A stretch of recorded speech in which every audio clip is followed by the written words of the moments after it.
as Carol Anderson's perfectly manicured hand clutches her designer pearl necklace. Her face drains of color while her knees buckle beneath her. Behind her, Jim stares at me with his mouth agape, the champagne flute slipping from his fingers and shattering against our marble floor. Before we jump back in, tell us where you're tuning in from. And if this story touches you, make sure you're subscribed, because tomorrow I've saved something extra special for you. The entire room falls silent as I calmly continue. Yes, for $87 million, I've sold MediSync Solutions to Parker Innovations, the same company that rejected my husband's job application 5 years ago, telling him his ideas weren't innovative enough.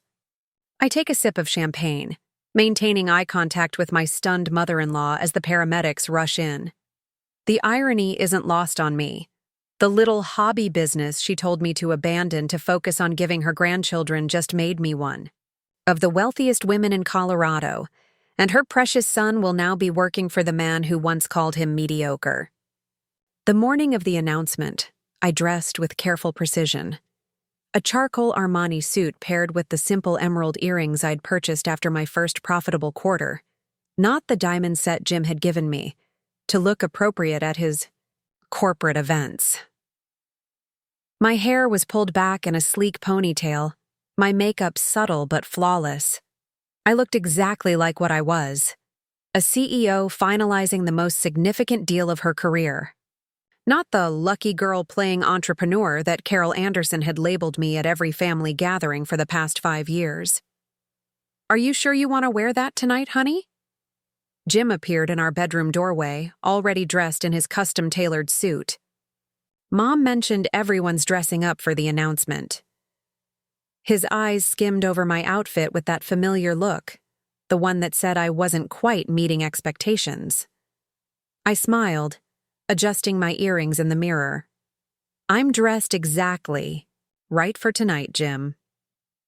For what I had planned, my outfit was perfect, professional, powerful, and purchased with my own money. A detail that would become significant very soon. You know how Mom gets about these things, he sighed, checking his Rolex, the watch his parents had given him when he made junior partner at his father's law firm. She's just excited about my promotion. It's a big deal for the family. Family. The word hung in the air between us. In the Anderson world, family meant their dynasty, their legacy, their carefully curated image, the one I'd never quite fit into, despite 5 years of trying. I won't embarrass you, I said, keeping my voice neutral as I applied a final touch of lipstick. After all, tonight is about celebrating good news. Just not the news they were expecting. Jim's phone chimed with a text. Mom says they're running 15 minutes early. Dad's eager to break out the 82 Bordeaux he's been saving. He didn't look up from his screen as he spoke, already typing a response. Perfect. I checked my own phone, where a very different message waited. The final confirmation from my attorney that the paperwork for the sale had been officially filed. $87 million had been transferred into my accounts at 9 a.m. that morning. The press release would go live at exactly 8 p.m., right around the time Carol would normally be making her toast to Jim's inevitable success. I'll be down in 5 minutes, I told him, waiting until he left before opening my laptop one last time. The email from William Parker himself sat in my inbox. Lisa, congratulations again. The announcement is scheduled per your instructions. I must say, I'm intrigued by your timing. Looking forward to watching it unfold. Bill. I smiled, thinking about the journey that had led to this moment. 5 years ago, I was just a software developer with an idea for streamlining healthcare information systems. Jim had been supportive in that condescending way of his, "It's cute that you want to try something on your own, babe," while his mother had been openly dismissive. A startup? At your age? Shouldn't you be focusing on starting a family? Carol had asked during our first Christmas as a married couple, her smile sharp as a scalpel. The Anderson men need strong women behind them, not distracted ones. Behind them, never beside them, and certainly never ahead. What the Andersons never bothered to discover was that before meeting Jim at that charity gala, I'd already turned down 2 acquisition offers for my previous software patents. They never asked about my background beyond confirming I had a good family, their code for money and social connections. They certainly never Googled me, or they might have found the industry articles about the promising young developer who'd worked her way through MIT on scholarships. To them, I was just Jim's pretty wife with a cute little hobby, the perfect accessory for their son's rise through the ranks of Anderson, Mitchell, and Reed, the law firm where 3 generations of Anderson men had built their legacy. I closed my laptop and slipped it into my bag along with a folder containing a single document, the final page of the acquisition agreement with my signature still gleaming on the line. A small touch, but I wanted Carol to see the physical proof when the moment came. Downstairs, I could hear the caterers Jim's mother had insisted on hiring. Lisa's too busy with her little project to handle a dinner party. Setting up in our dining room. The house smelled of expensive flowers and the particular brand of pretension that Carol brought with her everywhere. My phone buzzed again. A text from Michelle, my chief operating officer and the only person besides my attorney, who knew about today's announcement. Everything set. Watch just went live on the Business Wire. You sure about the timing? Absolutely, I texted back. See you tomorrow at the office. Drinks on me. I took a deep breath, tucked my phone away, and headed downstairs to greet my in-laws for what would be one of the most memorable dinner parties in Anderson family history. There she is! Harold Anderson's booming voice greeted me as I descended the stairs. Jim's father stood in our foyer, a tumbler of scotch already in hand. The hostess, herself! Carol turned from where she was instructing one of the caterers, her critical eye immediately assessing my appearance. I saw the flicker of disapproval, quickly masked with her social smile. Lisa, darling, that's a very professional look for tonight's celebration. Thank you, Carol. I accepted her air kiss, noting the extra diamonds she'd added to her usual jewelry ensemble. I thought it was appropriate for the occasion. Well, Jim's partnership announcement isn't exactly a board meeting. She laughed lightly, adjusting my collar as if I were a child. But you look lovely all the same. I gently stepped back from her touch. Actually, I have some news of my own to share tonight as well. Something in my tone must have registered because Carol's perfectly sculpted eyebrows rose slightly. Oh? Something about your little software thing? MediSync solutions, yes. I smiled. But let's save the announcements for dinner, shall we? Jim appeared from the kitchen, champagne flutes in hand. Mom's right, babe. Tonight's really about the partnership. We can talk about your work stuff another time. 5 years of these subtle dismissals had taught me patience. Tonight, that patience would finally pay off. Of course, I conceded, accepting a glass from him. Your moment should come first. Carol beamed at her son, patting his arm possessively. The youngest partner in the firm's history. Your grandfather would have been so proud. What neither of them mentioned, what was never mentioned, was that the youngest partner was joining his father's firm, where his last name was on the door. Merit had very little to do with it. The next hour passed in a blur of superficial conversation. Carol dominated, as usual, discussing everything from the country club's new chef to the disappointment of her friend's daughter who had wasted her Harvard education by becoming a public defender. Harold talked stocks and golf, handicaps with Jim, while I played my usual role, the attentive wife who smiled at the right moments and asked the right questions. Preparing and narrating this story took us a lot of time, so if you are enjoying it, subscribe to our channel. It means a lot to us. Now back to the story. By the time we sat down for dinner, Carol was on her 3rd glass of champagne and growing increasingly animated about Jim's achievement. When Robert Mitchell calls personally to say your son is partnership material, she trailed off, looking misty-eyed. I always knew Jim was destined for greatness. Harold raised his glass. To the newest partner at Anderson, Mitchell and Reed. Everyone drank except me. I just smiled, checking my watch. 7:55 p.m. Actually, I said, setting down my untouched champagne, I'd like to make a toast of my own. Carol's smile tightened, almost imperceptibly. Of course, dear, but perhaps after the meal? The caterers have prepared Jim's favorite. This won't take long, I assured her, standing and retrieving my bag from the side table. And I think you'll find it's quite relevant to tonight's celebration. Jim shot me a warning look, the one that said I was veering from the script, embarrassing him in front of his parents. I'd seen that look many times over the years, usually before he explained away my accomplishments or redirected conversations away from my company. Lisa, he started, but I was already removing the folder from my bag. 5 years ago, I began, my voice steady, I started MediSync Solutions with a vision to transform healthcare information systems. At the time, some people, I glanced briefly at Carol, suggested it was a hobby that would run its course. Carol laughed lightly. And we've all been very supportive of your little project, dear.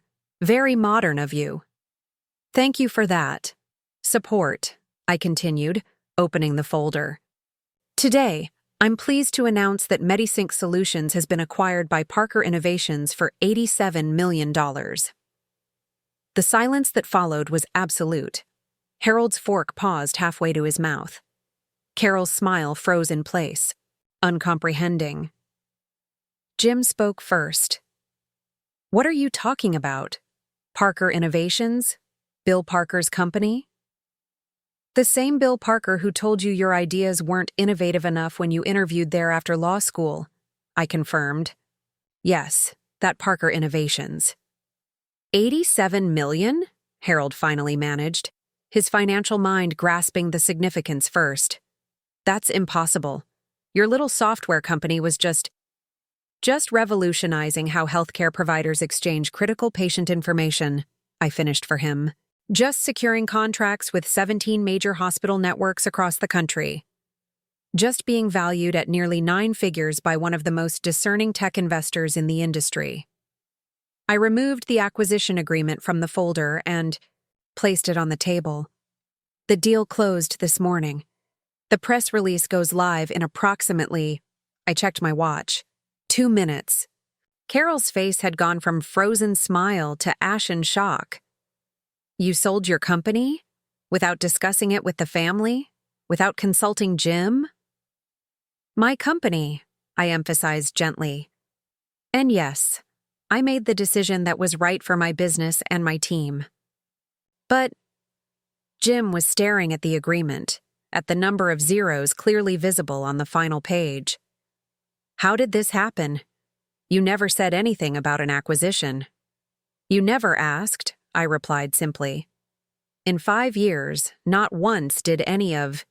You ask about MediSync's growth, our contracts, our valuation. The only questions I ever got were when I was going to wrap it up and focus on starting a family. Carol was reaching for her water glass, her hand visibly trembling. This isn't how things are done in this family. Major decisions are discussed. We consult each other on important matters. Like Jim's partnership? I asked, raising an eyebrow. The one that was decided months ago in a private meeting between Harold and Robert Mitchell on the golf course? The one that was kept secret until tonight's announcement? Harold had the grace to look uncomfortable. That's different. The firm has traditions, protocols. So does business, I cut in. And in business, confidentiality during acquisition talks is standard practice. My phone buzzed. I glanced down to see Michelle's text. It's live. Your face is all over. TechCrunch. Congrats, boss. I smiled and turned the screen toward the table. And now it's official. Carol reached for the agreement with shaking hands, her eyes widening as she scanned the details. This says you're joining Parker's executive team. You'll be working for him? As Chief Innovation Officer, yes. And Jim? She asked, looking up with sudden alarm. What about Jim's career? His future at the firm? This was the moment I'd been waiting for. The question that revealed what had always mattered most to Carol Anderson. Jim's career is his to manage, I said carefully. My professional decisions have always been separate from his, even if some people preferred to view my work as a hobby rather than a career. But this changes everything. Carol's voice rose slightly. The Anderson name, associated with Parker, after what he said about Jim. Jim was still staring at the agreement, his expression unreadable. Bill Parker is going to be your boss. Strategic partner, I corrected. And yes, the man who once rejected your job application will now be working closely with me to expand MediSync's technology across Parker's global healthcare division. Carol stood abruptly, her chair scraping against the hardwood floor. I need a moment. She pressed a hand to her forehead, swaying slightly. This is not what tonight was supposed to be about. Carol, Harold cautioned, seeing the color drain from his wife's face. $87 million, she whispered, looking at me as if seeing me for the first time. All this time, we thought, while you were actually... And then, it happened. Carol Anderson, the woman who prided herself on perfect composure in all situations, who had once maintained her social smile through an earthquake during a charity gala, swayed dramatically, her eyes rolling back, and collapsed, in a dead faint. Harold jumped up with surprising agility for a man his age. Jim, finally breaking from his stunned trance, lunged to catch his mother before she hit the floor. Call 911, Harold shouted, loosening Carol's pearl necklace as Jim lowered her to the ground. I calmly picked up my phone and dialed, watching the scene unfold with a strange detachment. As I gave our address to the emergency operator, I couldn't help but note the irony. Carol Anderson had just experienced a medical emergency in the home of the woman whose healthcare technology company she had dismissed for years. The paramedics arrived within minutes, professional and efficient. Carol was already regaining consciousness, mortified by her episode but insisting she was fine. Just a shock, she mumbled as they checked her vitals. I'm perfectly all right. One of the paramedics looked up at me. Are you Lisa Thompson, from MediSync? I nodded, surprised. My hospital just started using your patient transfer protocol last month, he said with genuine enthusiasm. It's cut our critical care response time by almost 30%. Brilliant system. Carol's eyes widened from her position on the stretcher. Jim's jaw tightened as he helped his mother to a sitting position. Thank you, I replied simply. That's exactly what we designed it to do. After the paramedics determined Carol was stable, just a vasovagal episode brought on by shock, they left with recommendations for rest and fluids. The elegant dinner party Carol had planned was now in shambles, with the catered meal growing, cold on the dining table. Harold helped Carol to the sofa where she sat with uncharacteristic meekness, occasionally glancing at me with bewildered reassessment. Jim poured himself a stiff drink, downing it in one go before finally turning to face me. Were you ever going to tell me? He asked, his voice unnaturally controlled. Or was this public ambush the plan all along? I tried to tell you many times, Jim, I replied quietly. Last month when I mentioned the potential acquisition, you said, and I quote, "That's nice, babe, but can we talk about the country club membership? Dad's pulling strings." 2 weeks ago, when I was working late, on the final negotiations, you told me I should wrap up that project because your mother wanted us at the firm's summer gala. Harold cleared his throat uncomfortably. Jim, is that true? She never said it was an $87 million deal, Jim protested, gesturing wildly with his empty glass. How was I supposed to know? You weren't supposed to know. The figure, I acknowledged. That was confidential, but you could have asked what I was working on, what it meant to me, whether it was important. In 5 years, None of you ever really asked. Carol had recovered enough to find her voice again. We were trying to help you integrate into the family, Lisa. The Anderson women have always supported their husbands' careers. It's tradition. I never asked to be an Anderson woman, Carol. I married Jim, not a role in your family hierarchy. Harold, ever the pragmatist, seemed to be mentally recalculating everything he thought he knew about his daughter-in-law. 87 million, he murmured, almost to himself. Parker Innovations. He looked up suddenly. You'll be worth more than the entire Anderson family combined. The blunt financial assessment was so typical of Harold that I almost laughed. It's not about the money. It never was. It was about building something meaningful, something that helps people, something that's mine. But what about our plans? Jim demanded, pacing now. The lake house we talked about buying next year? The position on the hospital board Dad was arranging for us? For you, I corrected gently. Those were your plans, Jim. Your parents' plans for you. For us. And you've had this secret plan all along, he accused, anger beginning to replace shock. Working with Bill Parker of all people. You know how I feel about him. This isn't about your feelings about Bill Parker, I said firmly. This is about my company and the 500 people who work there. About technology that's saving lives in emergency rooms across the country. That paramedic recognized my name, Jim. Not because I'm your wife, but because my work made his job better. Carol had recovered enough to reach for her abandoned champagne glass, taking a long sip before speaking again. So what happens now? Will you be moving to San Francisco? Parker Innovations is headquartered there, isn't it? The question revealed her immediate concern, how this would affect her son's carefully plotted life path. Parker is opening a Denver office with MediSync as the cornerstone, I explained.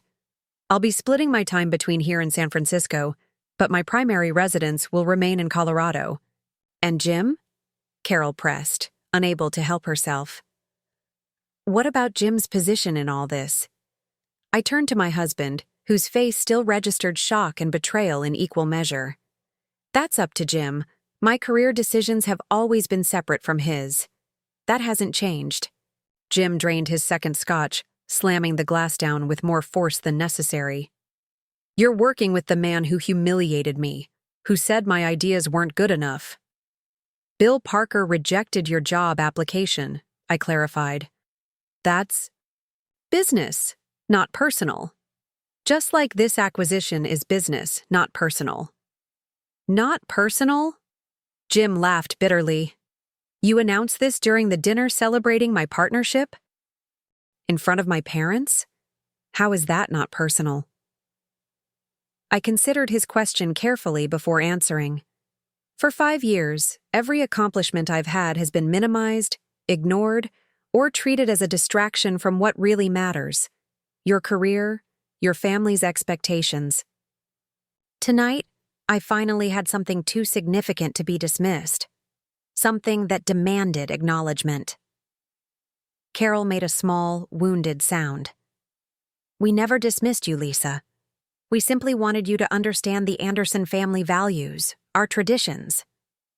Like the tradition of the Anderson Christmas card? I interrupted, surprising even myself with the example.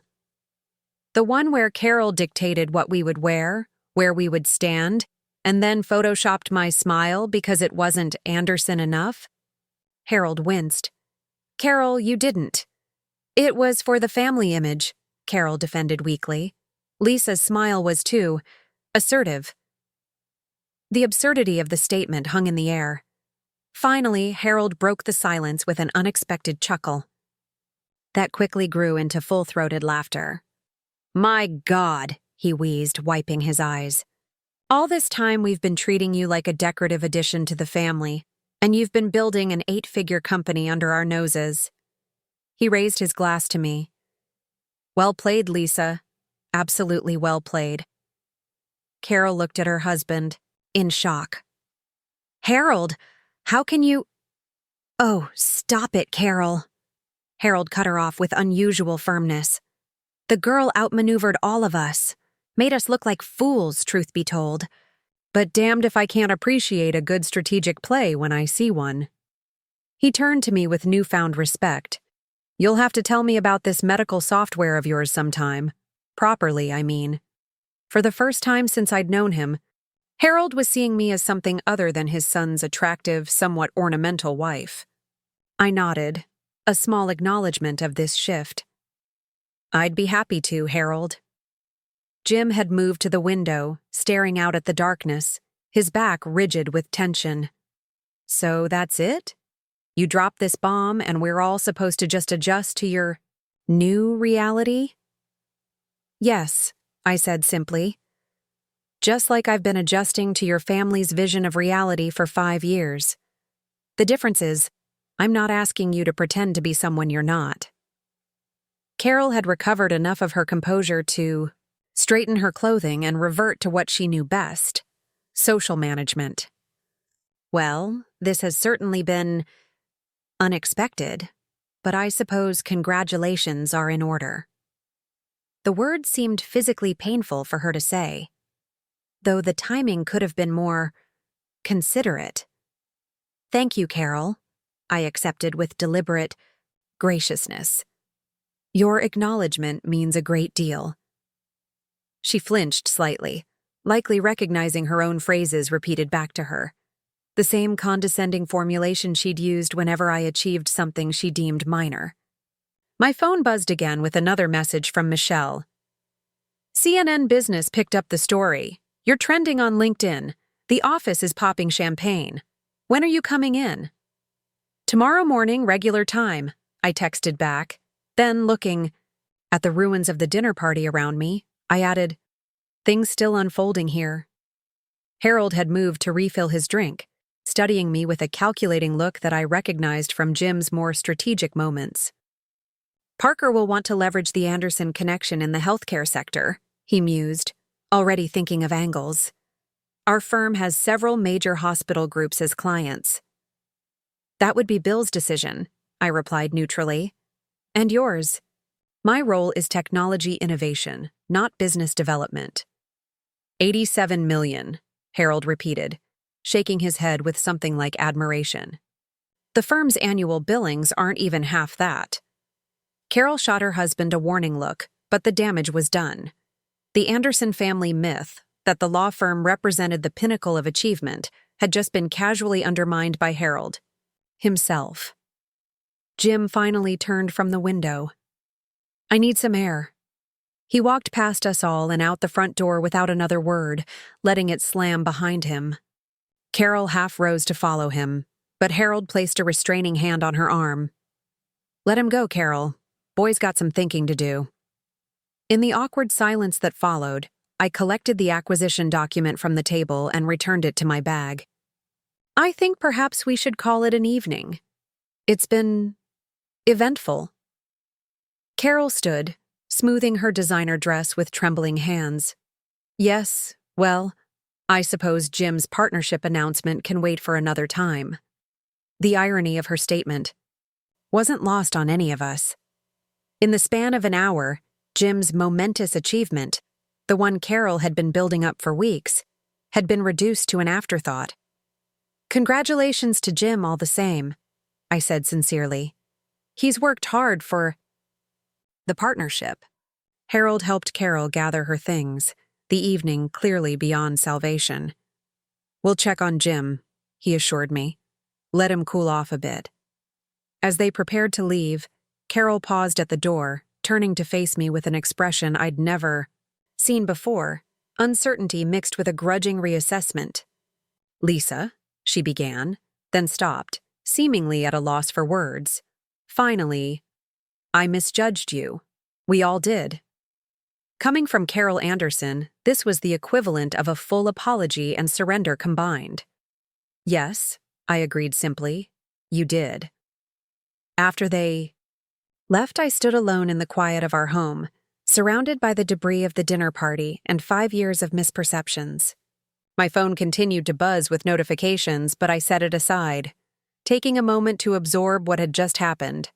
I hadn't planned to cause such drama. The timing of the announcement had been a business decision, coordinated with Parker's PR team for maximum market impact. But I couldn't deny the satisfaction of finally being seen, truly seen, by the family that had been looking through me for years. Outside, I could hear Jim on his phone, his voice rising and falling as he paced the driveway, likely calling his closest friend to vent about his wife's betrayal, her humiliation of the family. It would take time for him to understand that this wasn't about him at all, that it never had been. I poured myself a fresh glass of champagne and walked to the window, watching as Harold's luxury sedan pulled away, Carol's silhouette rigid in the passenger seat. In the driveway, Jim continued his animated phone conversation, gesturing emphatically in the darkness. My phone lit up with a text from Bill Parker himself. Heard there was quite a scene at your announcement dinner. Offer still stands to join. The team meeting tomorrow. Your choice. I smiled, typing back, I'll be there. 9 a.m. sharp. Whatever happened with Jim and his family was secondary now. For the first time since our wedding, my path was clear and entirely my own. I had built something valuable, something important, and tomorrow I would begin the next chapter, whether the Andersons approved or not. I raised my glass in a private toast to myself and to the business I'd built while being underestimated by everyone around me. To MediSync Solutions, I murmured, and to finally being seen. I barely slept that night, watching as the digital clock on my nightstand ticked past 2 a.m., then 3 a.m. Jim never came to bed. I could hear him downstairs, pacing and making occasional phone calls in hushed, urgent tones. Around midnight, I'd heard Carol's voice in our foyer, apparently recovered enough from her fainting spell to return and console her son. Now the house was quiet except for the occasional clink of ice in a glass. My phone hadn't stopped buzzing, with notifications. TechCrunch, Forbes, Bloomberg, all running variations of the same headline about MediSync's acquisition. Congratulatory texts poured in from colleagues, former classmates, even competitors. A few industry acquaintances who had connections to Anderson, Mitchell, and Reed sent veiled questions about the interesting timing of the announcement. News traveled fast in Denver's business circles. At 5:30 a.m., I gave up on sleep. I showered and dressed with deliberate care, a slate blue power suit I'd purchased after closing our first major hospital contract, subtle makeup, and my grandmother's vintage watch. Not the pearls Jim had given me on our 3rd anniversary with Carol's guidance on appropriate jewelry for an Anderson wife. Today wasn't about the Andersons. It was about Lisa Thompson, Chief Innovation Officer of Parker Healthcare Technologies. When I came downstairs, Jim was slouched on the living room sofa, still in his rumpled suit from dinner, an empty whiskey tumbler dangling from his fingers. He looked up as I entered, his eyes bloodshot and accusatory. Off to celebrate with Bill Parker? His voice was rough from what smelled like a night of drinking. Morning executive meeting, I corrected, setting my laptop bag on the counter. The integration teams are waiting for direction. 500 people, Jim muttered, more to himself than to me. You employ 500 people, and I never even knew. I started the coffee machine, programmed specifically to be ready at 6 a.m. You never asked. You once referred to my little office as my lady boss clubhouse, if I recall correctly. That was a joke, he protested weakly. Was it? I measured out my usual breakfast portion of Greek yogurt, adding fresh berries and granola. When I mentioned hiring our 100th employee, you asked if I was still playing startup, and then immediately changed the subject to the Richardsons' yacht party. Jim ran his hands through his disheveled hair. I didn't realize it was serious. That's the problem, Jim. You never considered that my work might be just as serious as yours. I poured the coffee into my travel mug, adding a precise splash of almond milk. These morning routines were unchanged from yesterday, last week, last year, but everything else had shifted irrevocably. My mother came back last night, Jim said, watching me prepare for my day as if seeing this ritual for the first time. She wanted to make sure I was okay after what happened. I gathered. She's never fainted before. Not once in her entire life. Not even when Dad had that heart scare 2 years ago. I took a sip of my coffee, letting the familiar bitterness ground me. I imagine her worldview experienced quite a shock. The hierarchy she's built her identity around suddenly rearranged itself. This isn't funny, Lisa. Jim stood now, swaying slightly. You humiliated my entire family, in our home, on what was supposed to be my night. I announced a major business achievement. During a family dinner, I corrected. The fact that you and your parents experienced that as humiliation says more about your perspective than my actions. Jim's face flushed with anger. You did it on purpose. You knew exactly what you were doing, choosing tonight of all nights. The timing of the announcement was set weeks ago, coordinated with NASDAQ's closing bell and Parker's quarterly investor call. I explained with the same patient tone I'd used countless times when Jim dismissed my work. The fact that it coincided with your partnership dinner was actually inconvenient for me professionally. Inconvenient, he repeated incredulously. That's what you call destroying 5 generations of Anderson family standing in the legal community? Inconvenient? I set down my coffee mug, finally letting some of my frustration show. How exactly did my company's acquisition destroy your family's standing? Has your partnership offer been rescinded? Has your father been removed from the firm's letterhead? Or is the real issue that someone married to an Anderson dared to achieve something significant outside the family's carefully controlled narrative? You're working with Bill Parker, Jim exploded, his voice rising. The man humiliated me. He said my approach to legal innovation was derivative and unoriginal. And that comment made 5 years ago by a potential employer still bothers you enough that my professional opportunity is overshadowed by your wounded pride? Jim stared at me as if I'd started speaking a foreign language.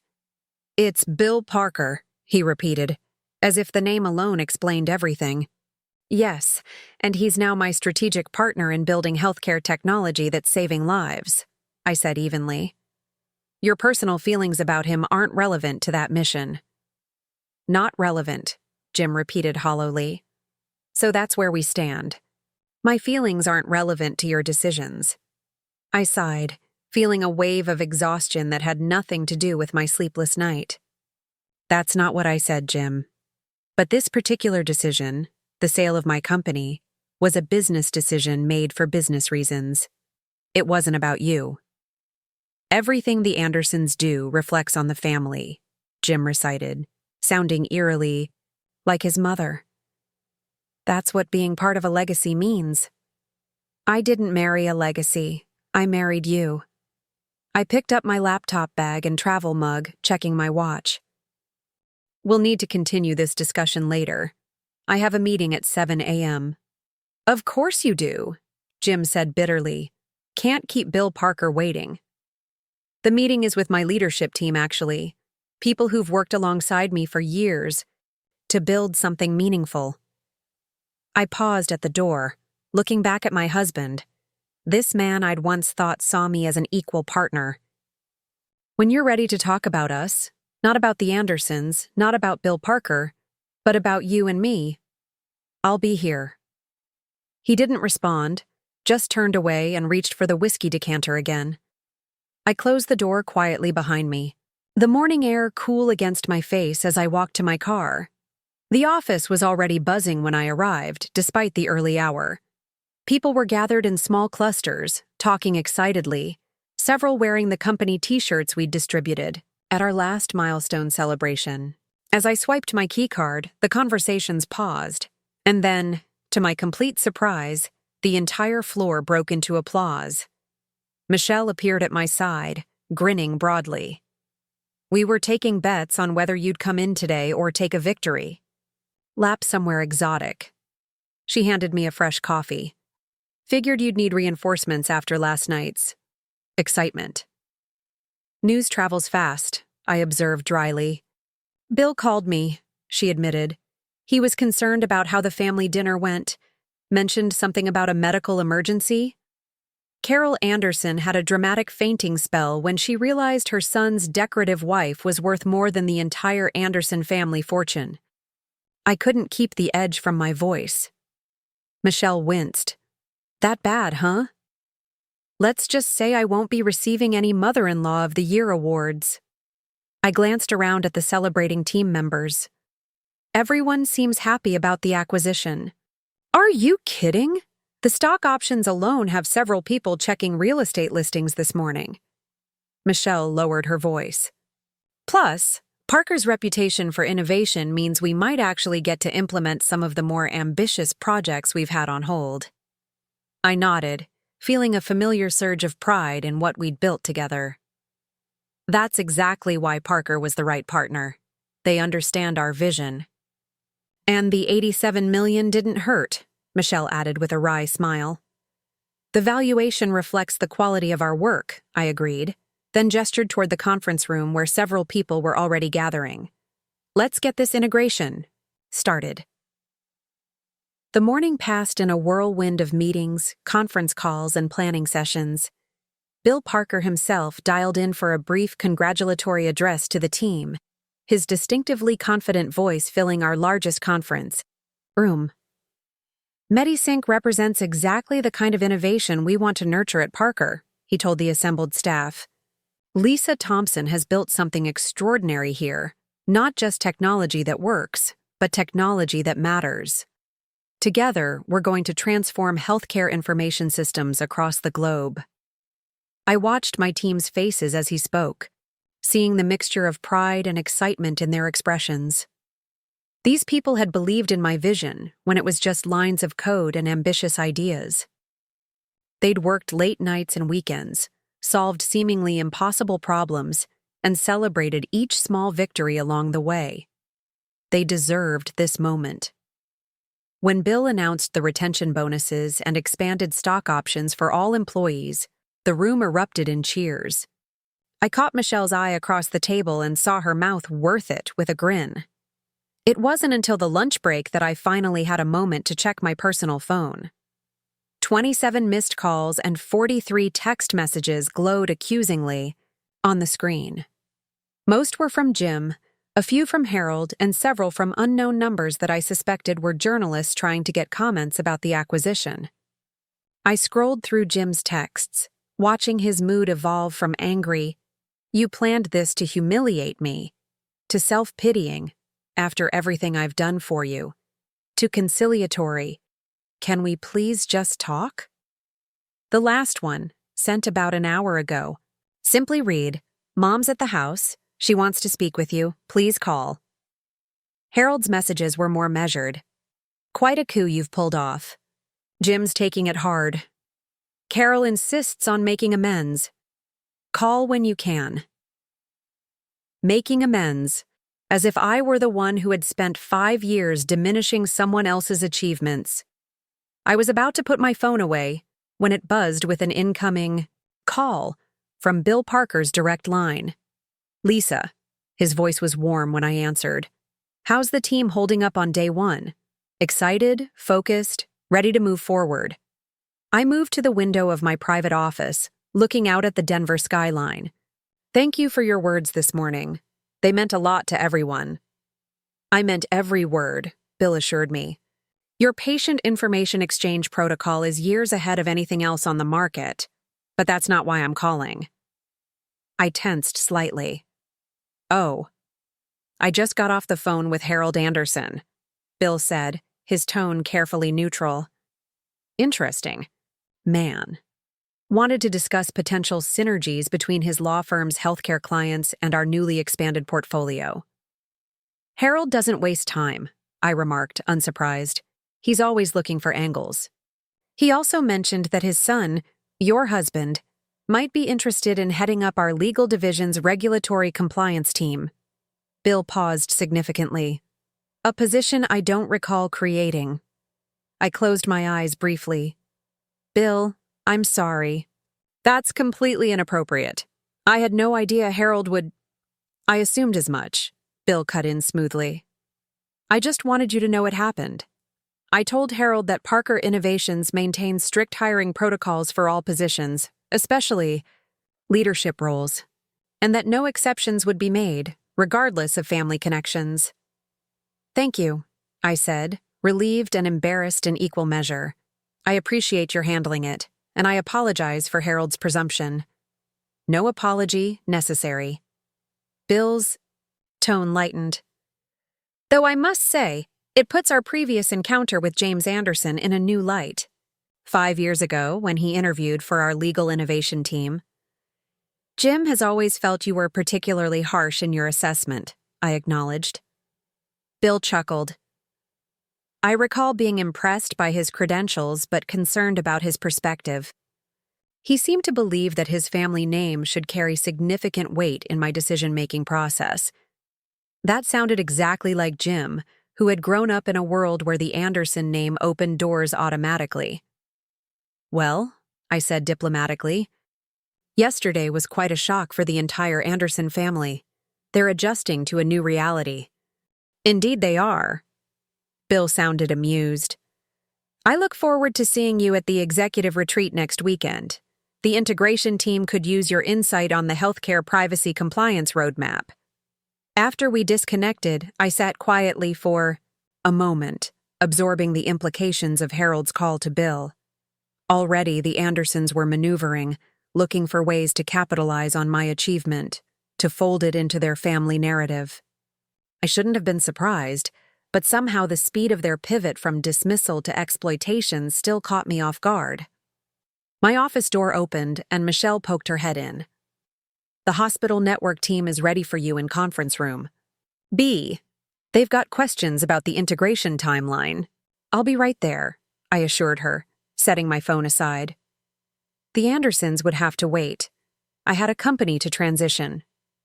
By the time I pulled into our driveway that evening, it was past 8 o'clock. The house was ablaze with lights, and 3 cars were parked outside: Jim's Audi, Harold's Mercedes, and Carol's Lexus SUV. The entire Anderson family awaiting my return. I sat in my car for a moment, gathering my strength for what promised to be an emotionally charged evening. Part of me wanted to turn around, check into a hotel, and deal with this another day.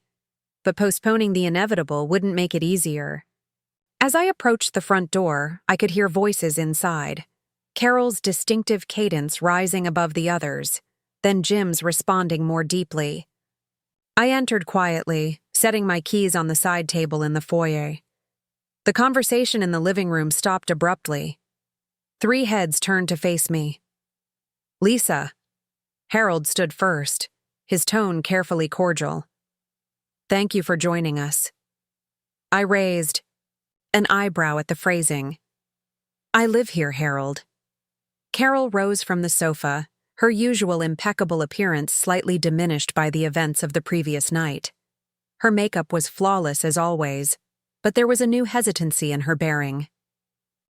Lisa, dear, she began, her voice pitched to the conciliatory tone she typically used when smoothing over social awkwardness at her charity events. We've been having a family discussion about recent developments. I gathered. I set my laptop, bagged down and remained standing, unwilling to be positioned as a supplicant in my own home. Though I'm curious why this family discussion is happening in my living room without my knowledge or consent. Jim winced. Lisa, please. Mom's trying to make things right. Is she? I looked directly at Carol. Or is she trying to find a way to incorporate my achievement into the Anderson family narrative so it feels less threatening to the established order? Carol's artificial smile faltered. That's not fair, Lisa. We're here to support you, to celebrate your success. My success. I let the words hang in the air. The same success you've been dismissing as a cute hobby for 5 years? The same work you suggested I should wrap up to focus on more important things, by which you meant producing grandchildren for you. Harold cleared his throat. Perhaps we've all been guilty of underestimating the significance of your company. For that, we apologize." Jim looked at his father in surprise. Harold Anderson rarely apologized for anything. "The question now," Harold continued pragmatically, "is how we move forward as a family. Jim's partnership at the firm, your new role at Parker Innovations, these are significant developments for the Anderson family portfolio." "There it is," I said softly. "Less than 24 hours, and already my achievement has been absorbed into the Anderson family portfolio." "That's not what Dad meant," Jim protested. "It's exactly what he meant," I contradicted. "Harold sees my company's acquisition as a new asset for the Anderson family to leverage. Carol sees it as a status adjustment that needs to be managed within her social hierarchy. And you, Jim, what do you see it as?" Jim looked trapped. "I see it as my wife achieving something amazing that I failed to appreciate," he said finally. "And I'm trying to make that right." It was the first genuine thing any of them had said since I walked in. "Thank you for that," I acknowledged. But making it right isn't about one conversation or one apology. It's about fundamentally changing how you see me, my work, and my place in this marriage. Carol shifted uncomfortably. "Lisa, dear, no one is questioning your place. You've been questioning my place since the day I married Jim," I interrupted, finally giving voice to 5 years of accumulated frustration. "My clothes weren't Anderson enough. My interests weren't Anderson enough. My ambitions weren't Anderson enough. You've been trying to mold me into your version of an Anderson wife from the beginning." "I was trying to help you fit in," Carol protested. "The Anderson name carries certain expectations. Expectations I never agreed to," I finished for her. "I married Jim, not a role in your family dynasty." Harold, ever the strategic thinker, tried another approach. "Lisa, what do you want from this situation? Surely we can come to an arrangement that benefits everyone." I looked at him, almost impressed by his persistent view of life as a negotiation with terms to be settled. "What I want, Harold, is acknowledgement, not just of my company's financial success, but of the fundamental disrespect I've experienced in this family for 5 years. I want recognition that my identity exists independently of the Anderson name." "Of course it does," Jim said, but his tone lacked conviction. "Does it?" I challenged. "This morning, your father called Bill Parker to suggest you for a leadership position at Parker Innovations. Without consulting me, without considering whether it would undermine my professional standing to have my husband installed above me through family connections. That doesn't sound like respect for my independent identity." Jim's head snapped toward his father. "You did what?" Harold had the grace to look slightly abashed. "I was merely exploring opportunities, James, looking out for your interests. By calling my wife's new boss behind her back?" Jim's voice rose incredulously. "Dad, that's completely inappropriate." "I was handling it," Harold defended. "Making introductions. That's how business works." "Not at Parker Innovations," I said firmly. "Bill values merit over connections. He told me about your call, by the way." He wasn't impressed. Carol gasped softly. "Harold, you promised you were just going to make a congratulatory call about Lisa's achievement." The brief flash of genuine emotion from Jim, his indignation on my behalf, gave me a glimmer of hope. Perhaps somewhere beneath the layers of Anderson expectations, the man I'd fallen in love with still existed. "Lisa," Jim turned to me, his expression troubled. "I had no idea Dad was going to do that. I would never ask you to use your position that way." "Wouldn't you?" I questioned gently. "Last night, after I announced the acquisition, one of your first reactions was anger that I'd be working with Bill Parker after what he did to you. Your immediate frame of reference was how my achievement affected your ego, not what it meant for me professionally." Jim flinched at the accuracy of my assessment. I was shocked. I wasn't thinking clearly. You were thinking exactly as you've been trained to think, I corrected. Everything filtered through the lens of Anderson family prestige. It's how you've approached our entire marriage. Carol stood abruptly. I think perhaps emotions are running too high right now. We should continue this discussion when everyone is calmer.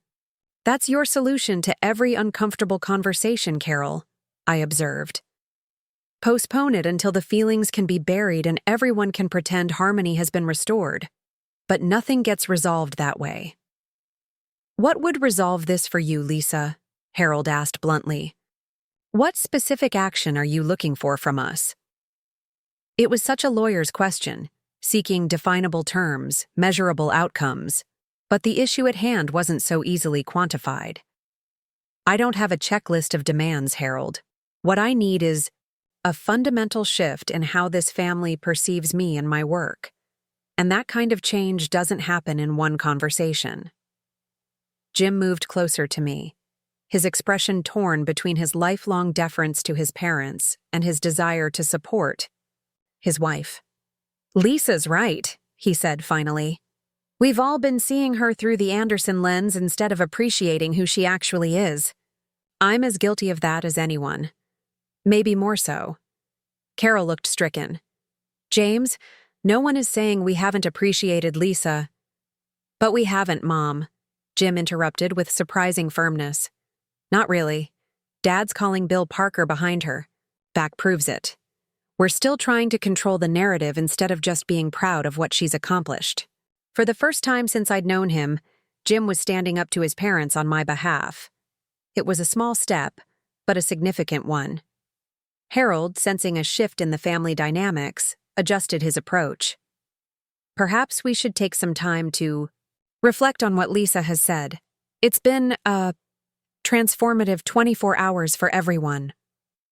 Carol nodded quickly, relieved at the suggestion of a retreat. Absolutely. We should all take some time to process. Lisa, dear, you must be exhausted after your big day. We should let you rest. Their eagerness to end the confrontation was palpable, but I wasn't going to let them off so easily. Before you go, I want to be clear about something. My work at Parker Innovations is going to be demanding.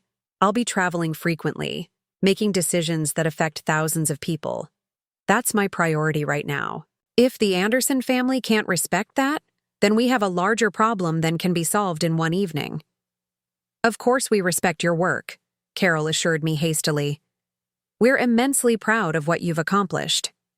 As of yesterday, I pointed out, after 5 years of dismissing it. Harold, ever practical, began gathering his things. Lisa makes a fair point, Carol. Our track record of supporting her career has been inadequate. We should acknowledge that and do better. Moving forward, coming from Harold, this was a significant concession.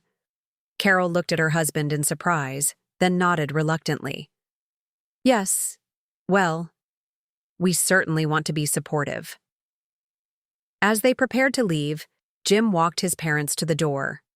I could hear their murmured conversation in the foyer. Carol's concerned questions, Harold's more pragmatic responses, Jim's assurances that he would handle things with me. When Jim returned to the living room, he looked emotionally drained. That was intense. It was necessary, I replied, finally taking a seat on the sofa. Your parents needed to hear some hard truths. Jim sat across from me, studying my face as if seeing me clearly for the first time. I've been a terrible husband, haven't I? The blunt question caught me off guard. Not terrible, I said after a moment. Just blind to certain things. We both were. No, Jim shook his head firmly. You saw me clearly. You supported my career, came to every firm event, listened to every story about my cases, but I never did the same for you. I just assumed your work was less important, less demanding, less real somehow. His self-awareness was surprising, and I had to admit somewhat encouraging. Why? I asked simply. Why did you make that assumption? Jim considered the question seriously.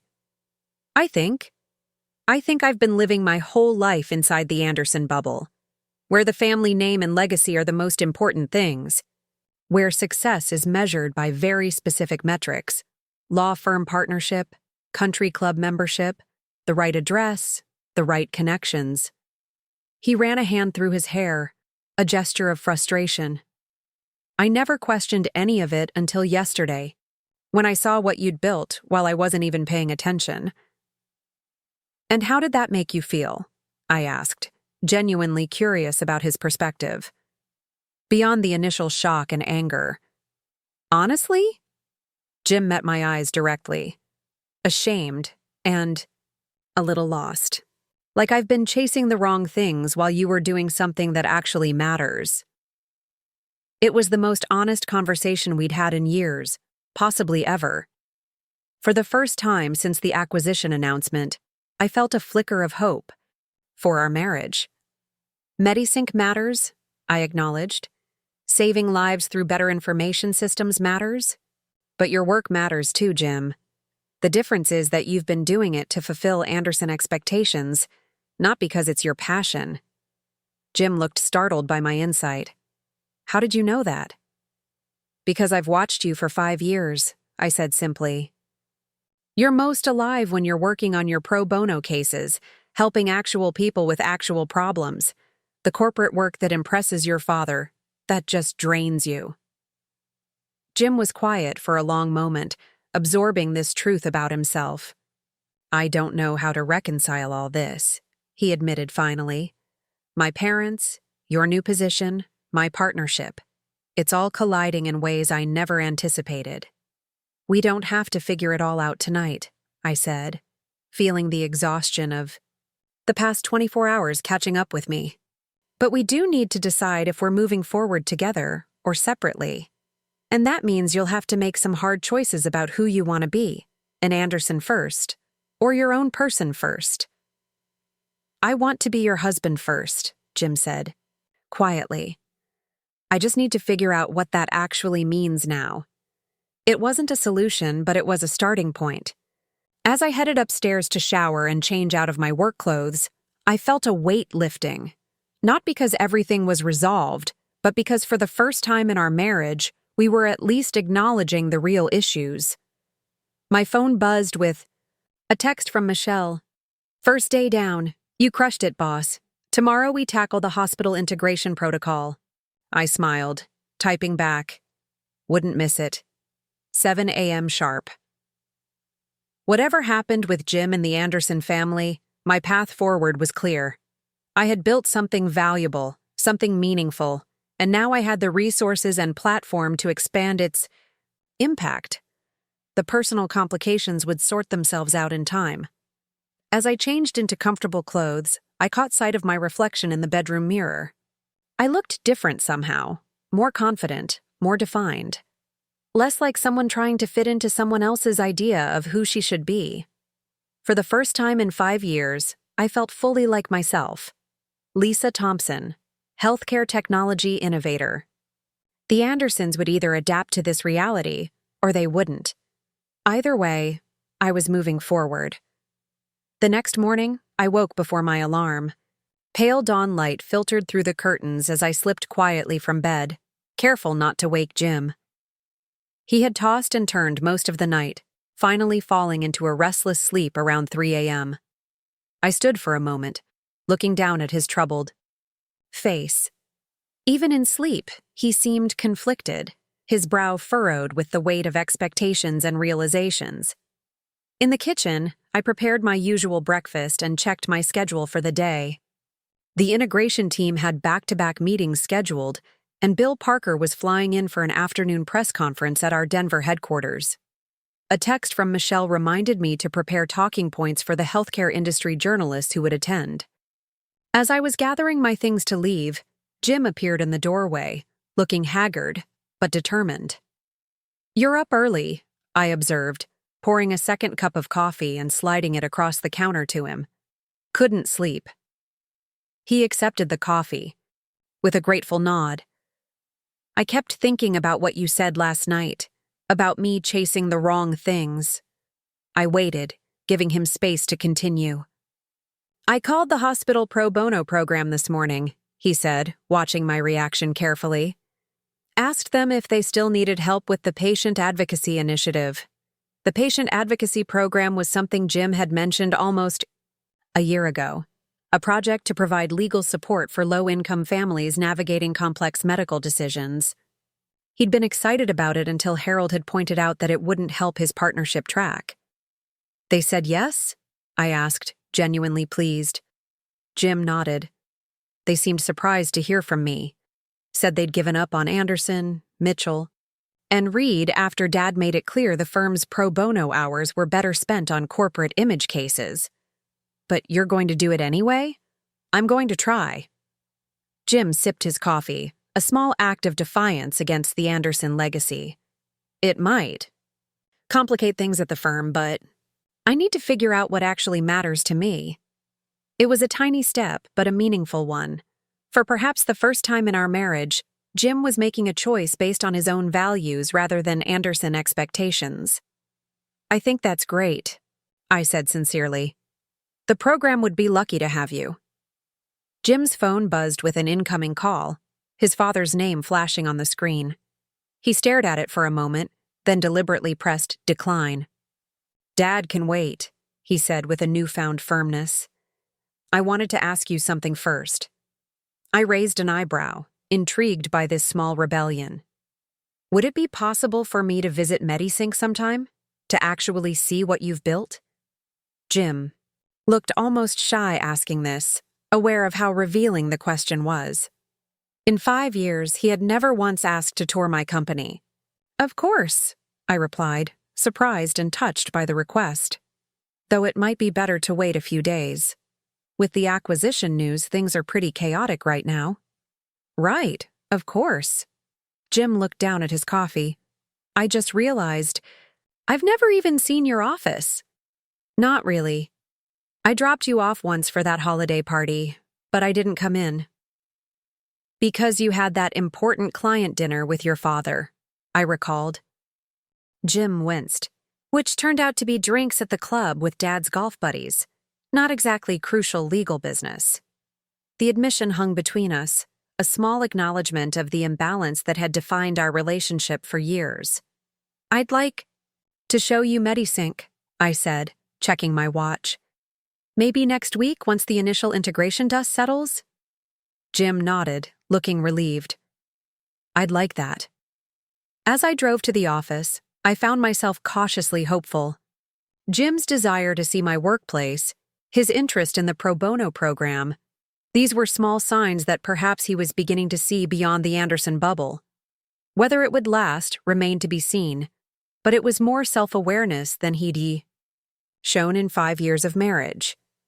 The office was even more energized than the day before.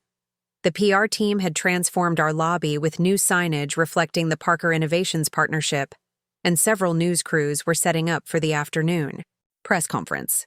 Michelle met me at the elevator, tablet in hand and excitement radiating from her usually composed demeanor. The hospital in Chicago just called, she announced before I'd even stepped into the hallway. They want to fast-track the implementation of our emergency room protocol. Apparently, Bill Parker personally reached out to their board chairman. Already leveraging his connections, I observed, impressed with Bill's immediate engagement. That's a promising start. And it gets better. Michelle swiped through her tablet as we walked toward my office. 3 of our competitors have reached out about potential partnerships now that we have Parker's backing. Everyone wants a piece of the integrated healthcare platform we've been talking about for years. I smiled, remembering the early days when we'd pitched that same platform to investors who thought our vision was too ambitious and ahead of the market. Now, with Parker Innovations behind us, those same skeptics were scrambling to get involved. Let's not rush into anything, I cautioned, setting my bag down in my office. We need to make sure the core MediSync integration goes smoothly before we start adding partners. Michelle nodded, making a note. Bill said the same thing when the WellTech CEO called him this morning. Great minds, apparently. Speaking of Bill, what time does his flight get in? Noon. The car service is picking him up, and he'll come straight here for a quick briefing before the press conference at 2. Michelle hesitated, then added, he also mentioned that he received another call from Harold Anderson this morning. I sighed, unsurprised but disappointed. What did Harold want this time? Bill didn't go into detail, but he seemed amused. Said something about persistent family dynamics, and that he was handling it appropriately. I made a mental note to address this with Jim later.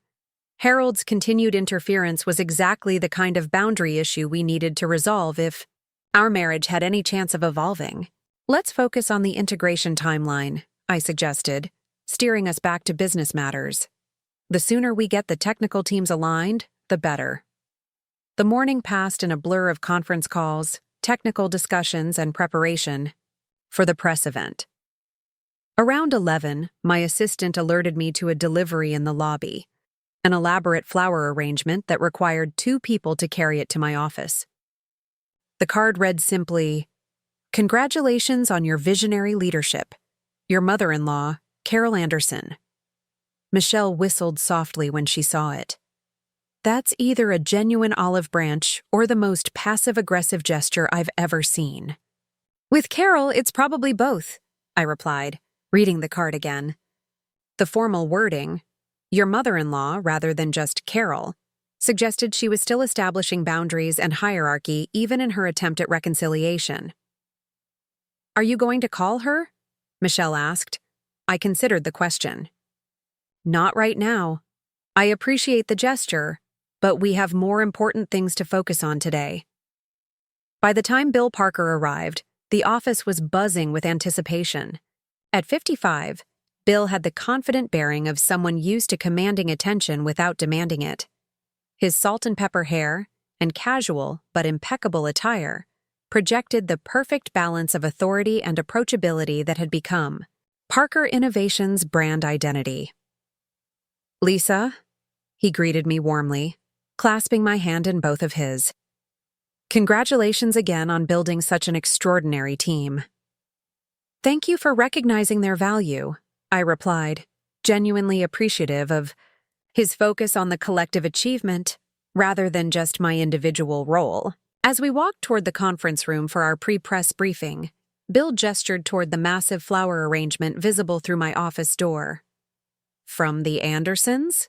He guessed with a knowing smile. My mother-in-law, I confirmed, attempting to adjust to the new reality. Bill chuckled. Harold was equally adaptive in his call this morning. Suddenly, he's very interested in healthcare technology and how Anderson, Mitchell, and Reed might support our innovative vision. I shook my head, embarrassed but not surprised. I apologize for Harold's persistence. The Andersons aren't accustomed to operating outside their established networks of influence.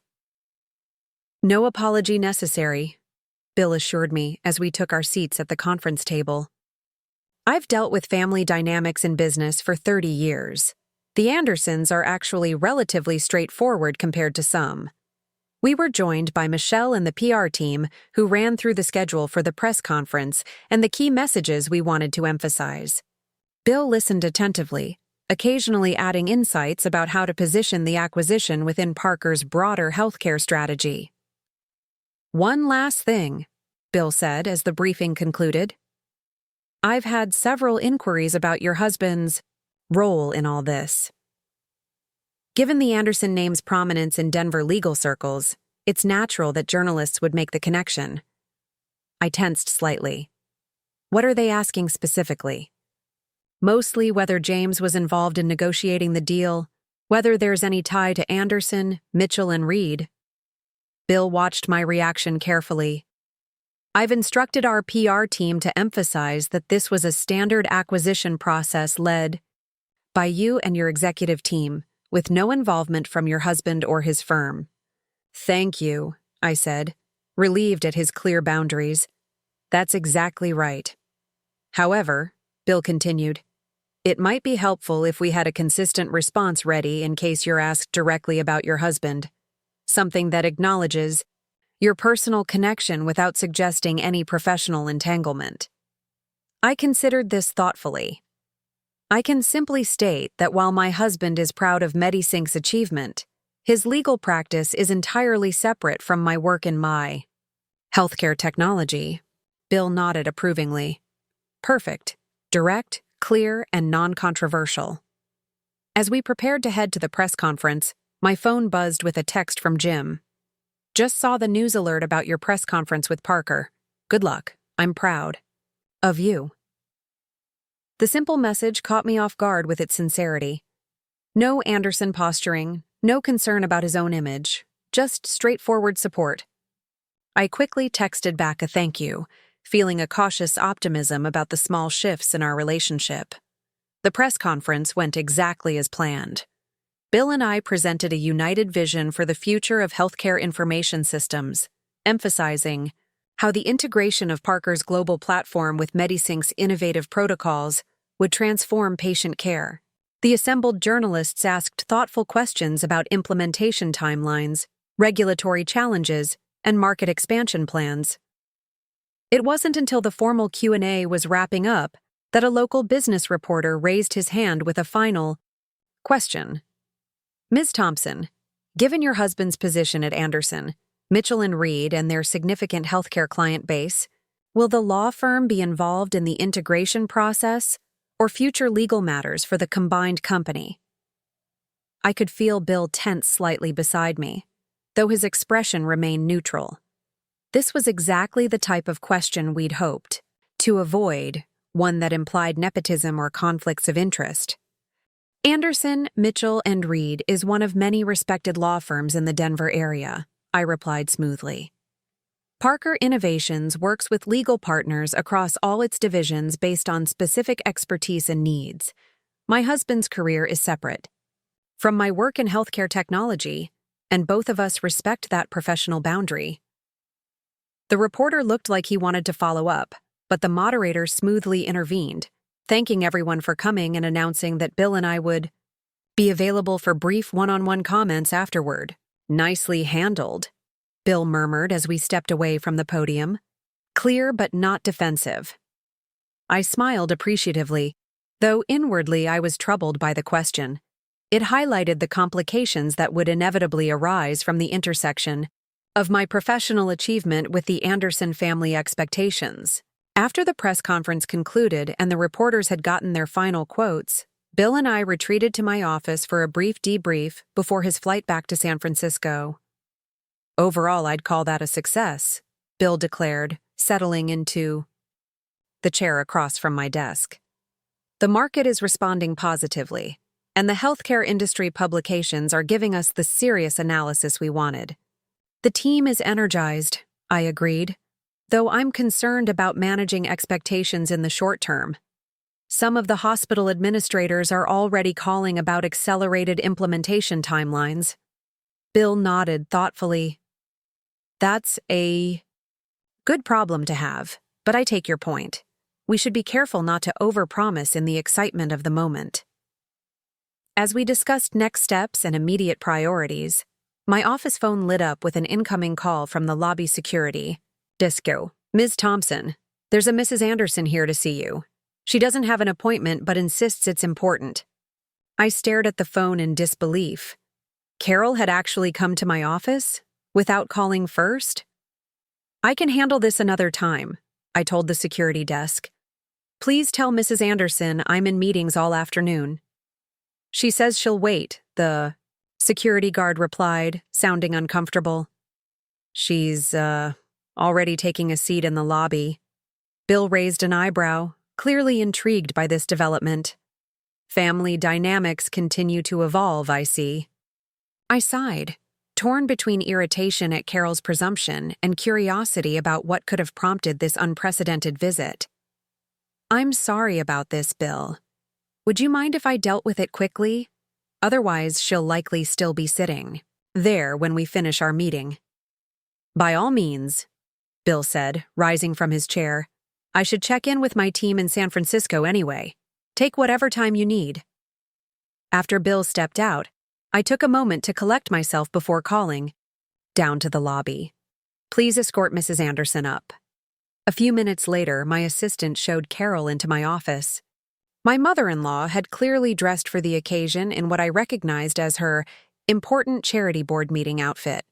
A tasteful St. John knit suit in navy blue, pearls, and subtle makeup that nonetheless had required significant effort. "Carol," I greeted her, not rising from my desk. "This is unexpected." "Lisa, dear." Carol glanced around my office, taking in the expansive views of downtown Denver, the sleek modern furniture, and the impressive array of industry awards displayed. On a side shelf, her expression was difficult to read, a mixture of surprise, reassessment, and something that might have been genuine respect. "I hope I'm not interrupting anything important." "Actually, Bill Parker is here for our post-press conference briefing," I replied, letting her absorb the implication that I was in the middle of high-level business discussions that her unannounced visit had disrupted. "Oh, I had no idea." Carol had the grace to look momentarily flustered. "I saw the press conference on the business news channel. You were very composed." Coming from Carol, this was high praise. Composure under pressure was a quality she valued above almost all others. "Thank you," I said, neither warm nor cold. "Was there something specific you needed, Carol?" "As you can imagine, it's a rather busy day." Carol smoothed her skirt, a nervous gesture I'd rarely seen from her. "I wanted to speak with you personally, about last night and other things." I gestured to the chair across from my desk, the same one Bill had just vacated. "Please, sit." Carol perched on the edge of the chair, looking uncharacteristically uncertain. "First, I want to apologize for Harold's behavior. Calling Mr. Parker directly was completely inappropriate. He was trying to help Jim, but that's no excuse." "No, it isn't," I agreed. "And it potentially compromised my professional standing with my new strategic partner." "Yes, I can see that now." Carol clasped her hands in her lap, knuckles whitening slightly. "Harold and I had a long discussion about boundaries this morning. He won't be making any more calls to Parker Innovations." I nodded, acknowledging this small victory. "I appreciate that. Was there something else?" Carol took a deep breath, as if steeling herself. "I also wanted to acknowledge that I haven't been supportive of your career. I made assumptions about your company that were clearly erroneous." Coming from Carol Anderson, this was practically self-flagellation. I softened slightly, recognizing the effort this admission required from a woman who prided herself on always being right. "Why?" I asked simply. "You never even asked about MediSync, not in any meaningful way. Why was it so easy to dismiss?" Carol looked surprised at the direct question, but after a moment's hesitation, she answered with unexpected honesty. "Because it didn't fit the pattern I understood. The Anderson wives have always focused on supporting their husbands' careers, managing the social obligations, raising children who would carry on the family traditions. I'm not an Anderson wife," I pointed out. "I'm Jim's wife and my own person." "Yes, well," Carol smoothed her already perfect hair. "That's becoming abundantly clear." She glanced at the industry awards again, lingering on the Healthcare Innovator of the Year plaque from the previous year. "You've built something remarkable here, Lisa. I can see that now." "Thank you," I said, genuinely touched by her acknowledgement, belated though it was. "That means a lot." Carol hesitated, then reached into her handbag and withdrew a small velvet box. "I also wanted to give you this. It belonged to Harold's grandmother, the first woman in the family to serve on a corporate board back in the 1940s.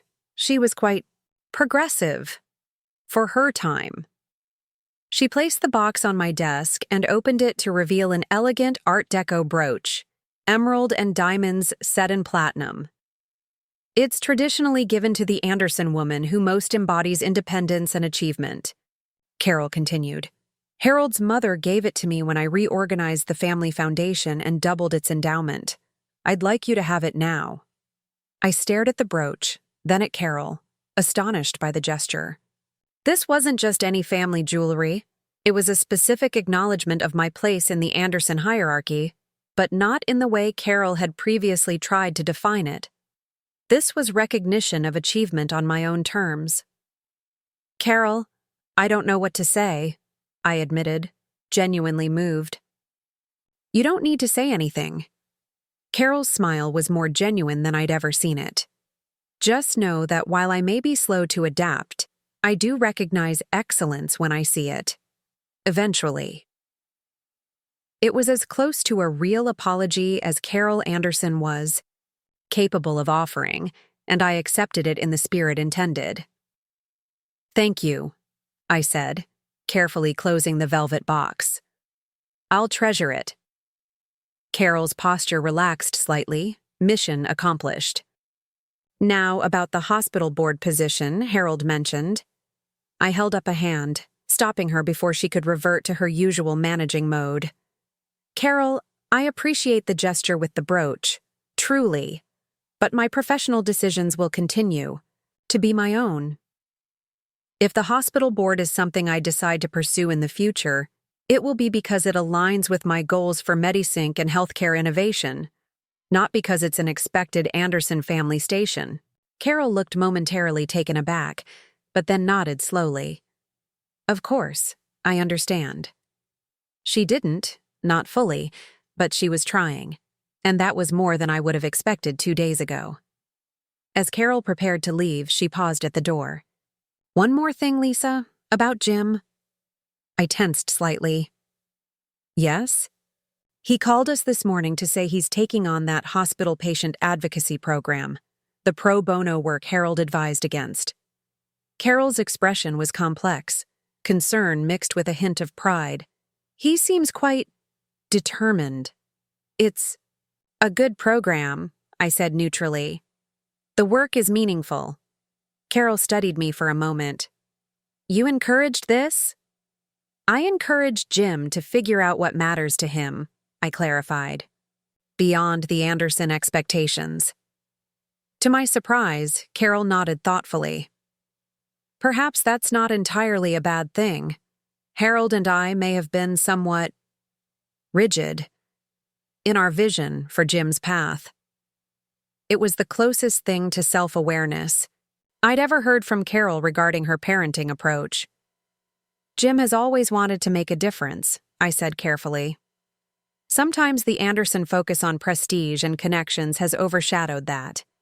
"Yes, well," Carol straightened her jacket in a gesture of composure. "We all have some adjusting to do, it seems." After Carol left, I sat quietly for a moment, processing the unexpected visit and the even more unexpected gift. The brooch represented a significant shift in how Carol viewed me. No longer just Jim's wife who needed to be molded into the Anderson image, but a person of achievement worthy of recognition in her own right. It was a small step, but meaningful. And like Jim's interest in the pro bono program, it suggested that perhaps the earthquake of the acquisition announcement had shaken loose some of the rigid patterns that had defined our family dynamics for years. My contemplation was interrupted by a light knock at the door as Bill Parker returned. "Family summit concluded?" he asked with a knowing smile. "For now," I confirmed, though I suspect it's just the beginning of a longer process. Bill nodded understandingly. Family businesses, even tangentially connected ones, always come with their own unique complexities.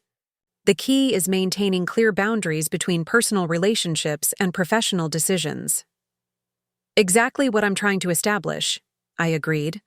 "Well, from what I observed during your press conference performance, you're more than capable of navigating those waters skillfully." Bill glanced at his watch. "I should head to the airport for my flight back. The integration team is set for our video conference tomorrow morning?" 9 a.m. sharp, I confirmed. "We'll have the preliminary technical assessment ready for review." After Bill departed, Michelle appeared in my doorway, curiosity evident in her expression. So, your mother-in-law made a personal appearance. How did that go? Surprisingly well, I admitted, showing her the velvet box with the brooch. She brought a peace offering, an Anderson family heirloom that represents female achievement.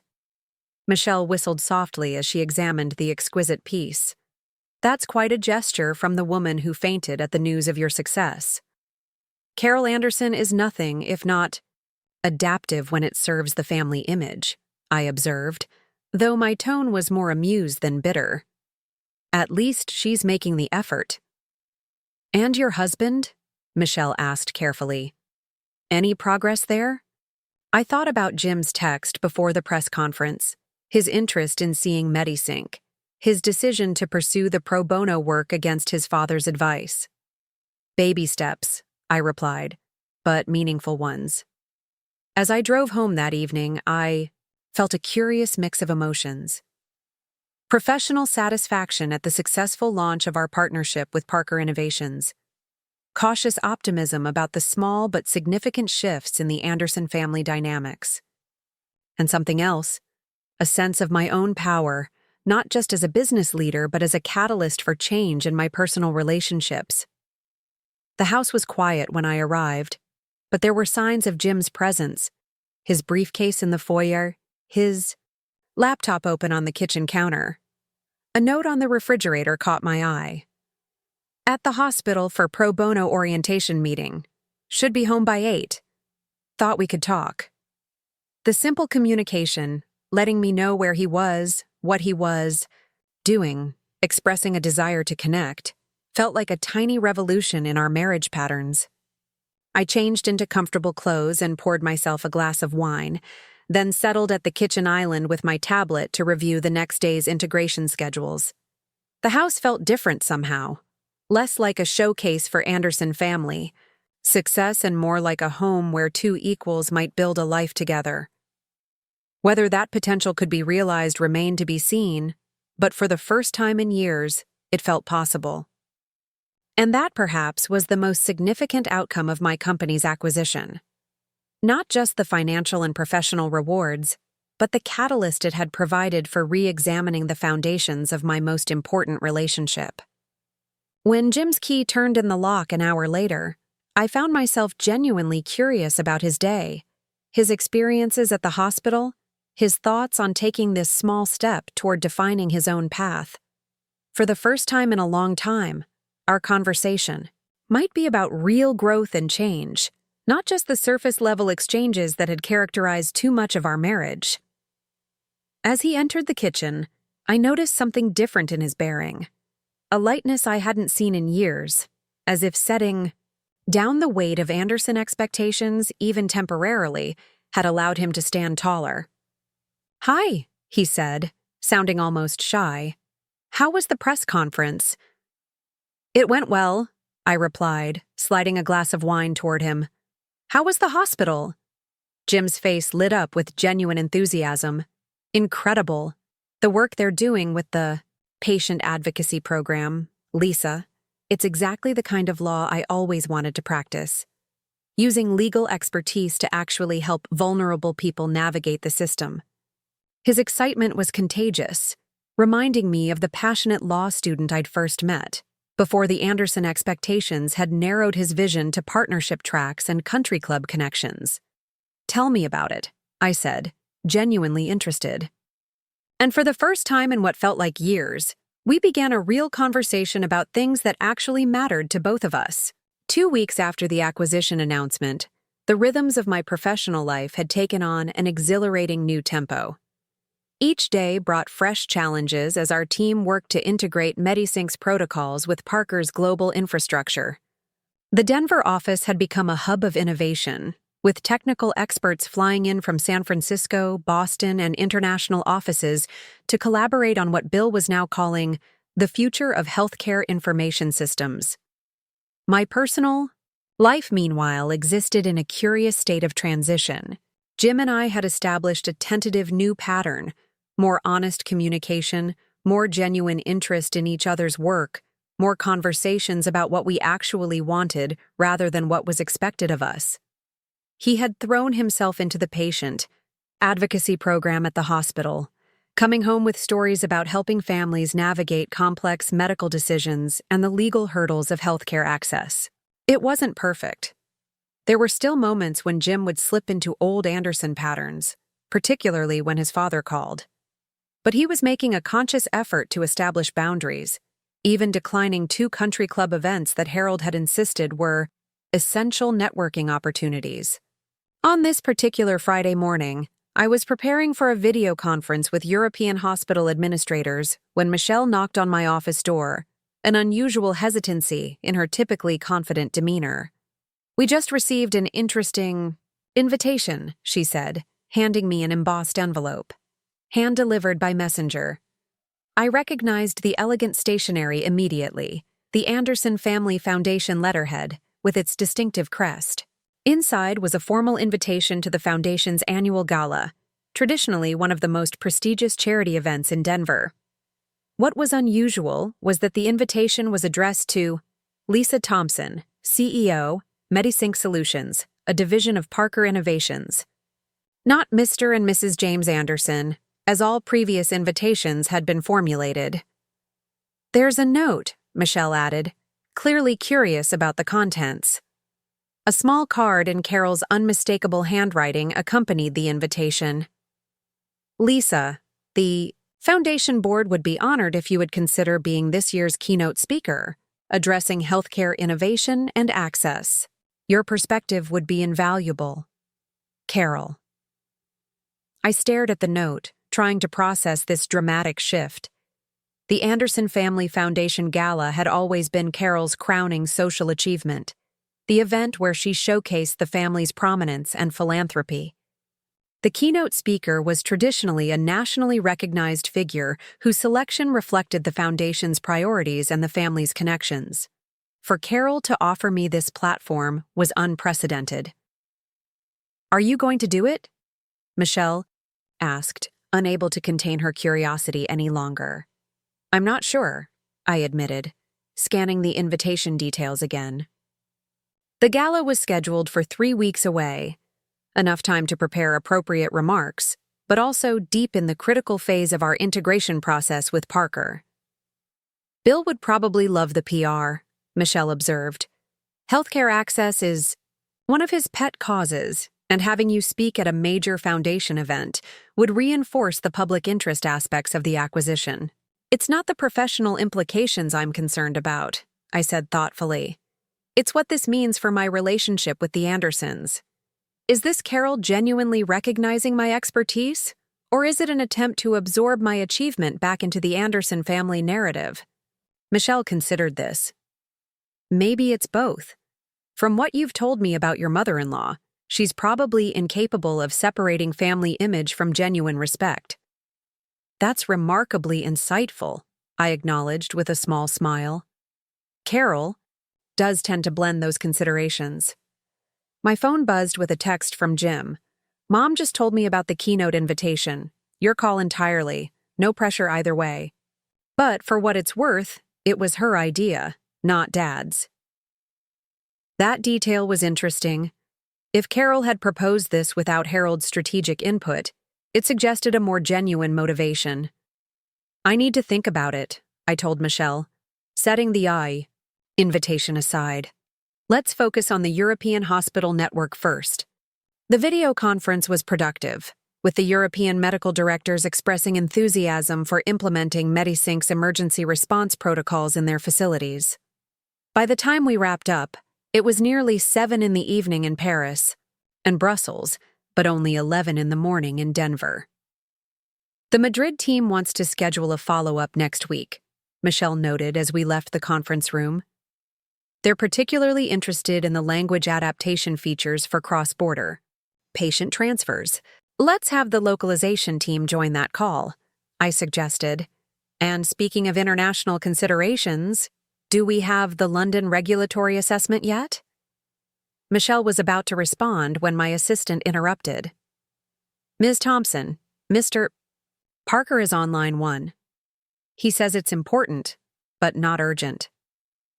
I took the call in my office, curious about Bill's midday contact when we didn't have a scheduled check-in. Lisa? Bill's voice had its usual confident warmth. Hope I'm not interrupting. Anything critical. Just finished with the European networks, I assured him. What can I do for you? Two things, actually. First, the integration metrics from the Seattle hospital system are exceeding projections. Their emergency response times have improved by 34% since implementing the combined protocol. That's excellent news, I said, genuinely pleased. The Seattle implementation had been our test case for the integrated approach, and its success validated our technical strategy. Second, Bill continued, a hint of amusement entering his tone, I received a rather formal invitation to the Anderson Family Foundation Gala, with a personal note from your mother-in-law expressing hope that I might attend to support Lisa's keynote address. I sighed. She's getting ahead of herself. I haven't actually accepted the invitation to speak yet. Ah, Bill chuckled.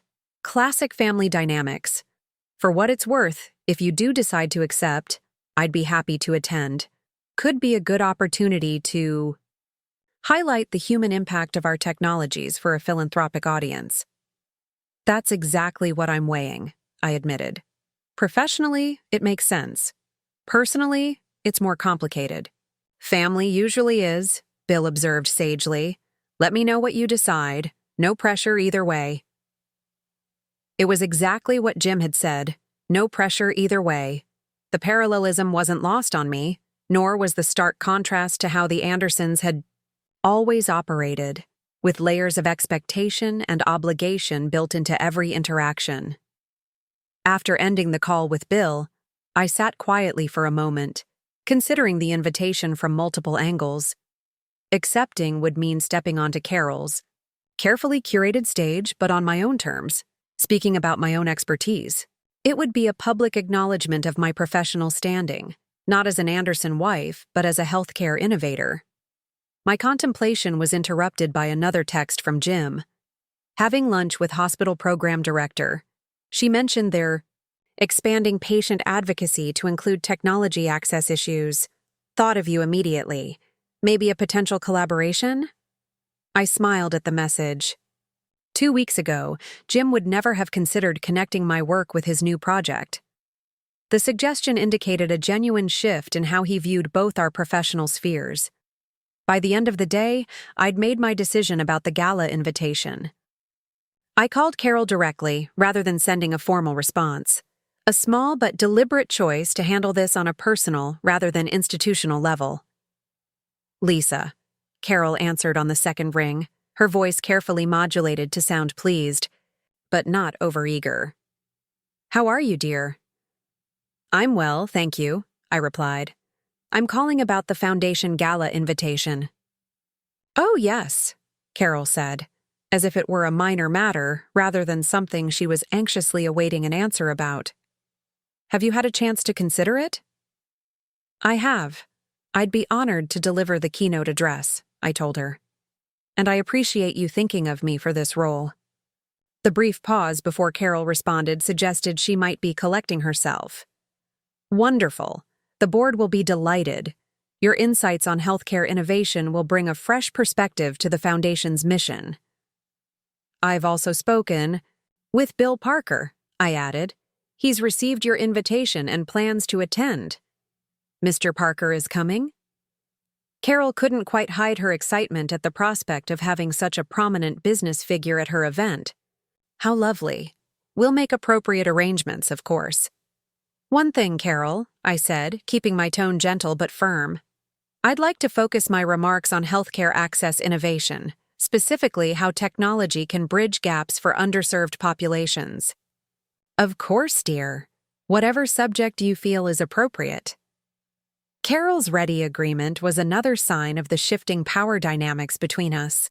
Pre-acquisition, she would have had definite opinions about suitable topics for the Anderson Foundation stage. Thank you. I'll send over my preliminary remarks next week for the program materials. After we disconnected, I texted Jim to let him know I'd accepted the invitation. His response came quickly. Great! Mom's thrilled! Dinner tonight. To celebrate? That new place on Pearl Street you've been wanting to try? I smiled at his suggestion. The restaurant was one I'd mentioned months ago, but Jim had dismissed it as too trendy at the time, code for not Anderson approved enough. His suggestion now was another small indication of change. When I arrived home that evening to change, before dinner, I found a small package waiting on the kitchen counter with a note from Jim. Thought you might want to wear this for your keynote. It belongs with you now. Inside was the emerald and diamond Art Deco brooch Carol had given me in my office, now nestled in a new case alongside a matching pair of earrings I recognized from Anderson family photos. They had belonged to Harold's grandmother, the original recipient of the brooch, and I had seen Carol wear them at particularly significant family occasions. Jim arrived home as I was examining the jewelry, his expression a mixture of hope and uncertainty. Mom brought those over this afternoon, he explained. Said they should be with the brooch, with you. I think it's her way of saying she sees you now. Really sees you. The gesture was meaningful, particularly coming from Carol, for whom family heirlooms represented continuity and belonging. Thank you, I said simply, closing the case carefully. Both to you and to Carol. Jim moved closer, reaching for my hand. I've been doing a lot of thinking these past couple of weeks. About us, about what I want, about what's actually important. I squeezed his hand gently, encouraging him to continue. I realized I've spent my entire life trying to be the perfect Anderson, he said quietly. Following Dad's path, meeting Mom's expectations, checking all the boxes they defined as success. But I've never asked myself what success means to me. And now you are, I observed. Jim nodded.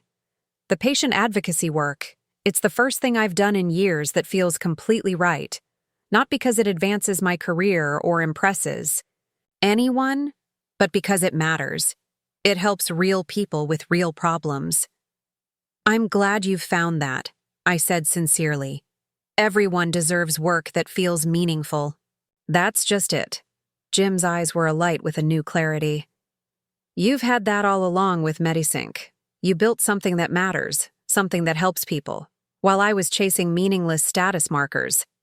It was the most insightful self-reflection I'd ever heard from my husband. It's not too late to change direction, I reminded him gently. That's what I wanted to talk about over dinner, Jim said, looking both nervous and determined. I've been offered a position directing the hospital's expanded patient advocacy program, full-time. It would mean leaving the firm. I stared at him, genuinely surprised. Leaving Anderson, Mitchell, and Reed? What does your father say about that? Jim's laugh had a newly liberated quality. He's not thrilled, as you can imagine. Says I'm abandoning the family legacy and throwing away years of groundwork. But for the first time in my life, Dad's disapproval isn't dictating my decisions. And that feels terrifying, Jim admitted with a rueful smile. And absolutely right. At the restaurant that evening, Jim shared more details about the hospital position, the expanded scope of work, the opportunity to build a team focused on healthcare advocacy, the potential to create meaningful change in how vulnerable patients navigated the medical system. The program director specifically mentioned wanting to establish protocols for technology access, Jim explained between bites of his entree. When I mentioned your work at MediSync, she was immediately interested in potential collaboration. That could be interesting, I acknowledged, genuinely intrigued by the possibility. MediSync's patient information protocols could absolutely be adapted for advocacy purposes. It wouldn't have to be a formal Parker partnership, Jim clarified quickly. Just an advisory conversation to start. But I thought it might be a way to connect our professional worlds that actually makes sense rather than the forced networking. My parents always pushed. The suggestion was thoughtful and respectful, recognizing the potential alignment of our work without presuming upon my position or connections. "I'd be happy to meet with your team," I said sincerely. Healthcare. Access is exactly what I want to focus on for the Foundation Gala keynote, so the timing is good. Jim looked pleased, then suddenly hesitant. "About the gala. There's something you should know. Mom has invited some of her oldest friends, the core Anderson social circle. People who have known me since childhood, who have certain expectations." "You're worried about how they'll react to your career change," I guessed. Jim nodded. "And how they'll treat you. These are people who have always defined success very narrowly. Family name, firm partnership, the right connections. Your achievement doesn't fit their model, and neither does my new direction." "Are you concerned about facing them?" I asked gently. "Not for myself," Jim replied, surprising me. "For the first time, I really don't care what they think of my choices. But I don't want them to say anything dismissive to you, or to try to minimize what you've built." His protective instinct was touching, especially since it came from a place of genuine respect rather than paternalism. "I can handle Carol's friends," I assured him with a smile. "I've had plenty of practice navigating Anderson's social politics." "Yes, but this time it's different," Jim insisted. "Before, they saw you as my wife, an extension of me. Now you'll be the keynote speaker, the successful CEO. Some of them won't know how to process that shift." "Then this will be an educational experience for them," I said lightly, though I appreciated his concern. "Expanding perspectives is good for everyone, even Anderson family friends." Jim smiled, shaking his head slightly. "How did I not see how extraordinary you are for all these years?" "You saw what you expected to see," I replied without rancor. "We all do, until something forces us to look more closely." Over dessert, our conversation shifted to practical considerations about Jim's career transition, the timing of his departure from the firm, the financial implications, the logistics of establishing the expanded advocacy program. It was the kind of equal partnership discussion we should have been having throughout our marriage, but had rarely achieved. "I'll need to give the firm at least a month's notice," Jim mused. "Dad will insist on a proper transition for my clients, especially the larger ones." "That's reasonable," I agreed. "And it gives you time to develop a more detailed framework for the advocacy program before you start full-time." Jim nodded, then hesitated. "There's also the matter of my partnership compensation. Leaving means walking away from a significant income increase." "Are you concerned about our financial situation?" I asked directly. Jim laughed softly. "After your $87 million acquisition? No, but it does mean a shift in our financial dynamics. I'll be earning maybe a third of my current salary at the hospital program." "Does that bother you?" I was genuinely curious about his feelings on this aspect of our changing relationship. Jim considered the question thoughtfully. "A month ago, it would have. My Anderson identity was so tied to being the primary provider, the successful attorney, the one whose career determined our lifestyle." He met my eyes directly. "But now, honestly, it feels like freedom.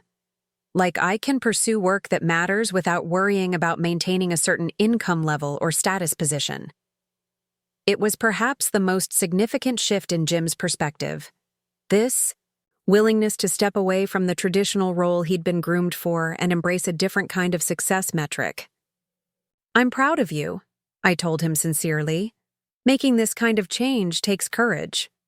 Jim reached across the table for my hand. "I had a good example to follow. You've always made choices based on what matters to you, not what others expected." As we drove home after dinner, I reflected on the remarkable evolution of our relationship over the past 2 weeks. The acquisition announcement had functioned as a kind of earthquake, shaking loose the rigid patterns and expectations that had defined our marriage for years. From the rubble, something new and potentially stronger was emerging, A partnership based on mutual respect and shared values rather than prescribed roles. Of course, challenges remained. Harold was unlikely to accept Jim's career change gracefully, and the upcoming Foundation Gala would test the new dynamics with the broader Anderson social circle. But for the first time in years, I felt hopeful about our path forward together. The following Monday brought a surprising development. I arrived at the office to find Michelle waiting with an unusual expression, part amusement, part concern. "Harold Anderson is in the lobby," she informed me. "He's asking to see you. No appointment." "First Carol, now Harold," I observed wryly. The Andersons seemed to be developing a habit of unannounced visits. "Should I send him up?" Michelle asked. "Or would you prefer to be suddenly very busy with urgent integration meetings?" I considered the options. Avoiding Harold would only postpone whatever conversation he was determined to have. "Send him up," I decided. "But stay close. If he's here to pressure me about Jim's decision to leave the firm, I may need reinforcements." Harold Anderson cut, an imposing figure as he entered my office a few minutes later. At 68, he maintained the physique and bearing of a man a decade younger, his silver hair perfectly styled, his custom suit impeccable. Unlike Carol's hesitant approach during her visit, Harold strode in with his characteristic confidence, taking in my office with an assessing gaze. "Lisa," he greeted me, his tone professionally cordial. "Thank you for seeing me without an appointment. I apologize for the irregular approach." "Not at all, Harold," I replied, gesturing to a chair. "What brings you to MediSync today?" Harold settled into the chair, maintaining perfect posture. "I wanted to speak with you directly about James's career considerations." So it was about Jim's decision, as I'd suspected. "I assume you're referring to the hospital advocacy position?" "Indeed." Harold's expression was carefully neutral. "Has he discussed this with you in detail?" "Of course," I confirmed. "It's an exciting opportunity for him to build something meaningful in healthcare advocacy." Harold studied me for a moment, seemingly assessing my level of involvement in Jim's decision. "Lisa, I've known my son his entire life. This sudden interest in abandoning his partnership track for nonprofit work, it's completely out of character. I can't help but wonder about external influences." The implication was clear enough. Harold thought I was behind Jim's career change, perhaps as revenge for years of Anderson dismissiveness, or as an attempt to separate Jim from his family's influence. "Jim is making his own decisions, Harold," I said evenly. "Based on what matters to him and where he feels he can make a meaningful contribution." "After 5 years of dedicated work toward partnership," Harold pointed out, "the timing seems remarkably coincidental with your company's acquisition and new prominence." I leaned forward slightly. "Harold, have you considered that perhaps Jim has been unhappy in corporate law for some time, but felt unable to explore alternatives because of family expectations?" Harold's brow furrowed. "James has never expressed dissatisfaction with his career path. Not to you, perhaps," I suggested gently. "But the Jim I've seen these past 2 weeks, engaged in patient advocacy work, excited about building a program that directly helps vulnerable people, that's the most fulfilled I've seen him in years." And this fulfillment conveniently coincides with his wife no longer needing his financial support, Harold observed shrewdly. "Now that you've achieved your considerable success, James is free to indulge in charitable interests." There was some truth to this observation, though Harold's framing was unnecessarily cynical. Jim's financial freedom was indeed a factor, in his willingness to consider a lower-paying but more meaningful role. "Financial security creates options," I acknowledged. "But Jim's motivation goes beyond that. He genuinely wants work that aligns with his values." Harold was quiet for a moment, his expression thoughtful rather than confrontational. "You know, Lisa, when James first brought you home, I told Carol you had a strength she wasn't recognizing. A quiet determination I recognized from my own, Mother, the woman whose brooch Carol recently gave you. The reference to the family heirloom surprised me. I didn't realize you were aware of that. Of course, those pieces have significant meaning in our family history. Harold's tone softened slightly. My grandmother was considered quite radical in her time, insisted on working in the family business when women were expected to focus solely on social obligations. She built the foundation that eventually became Anderson Holdings. I hadn't known this history. The parallels to my own situation with the Anderson family were striking.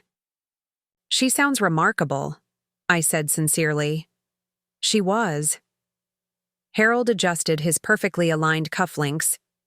The point is, Lisa, I recognize ambition and capability when I see it.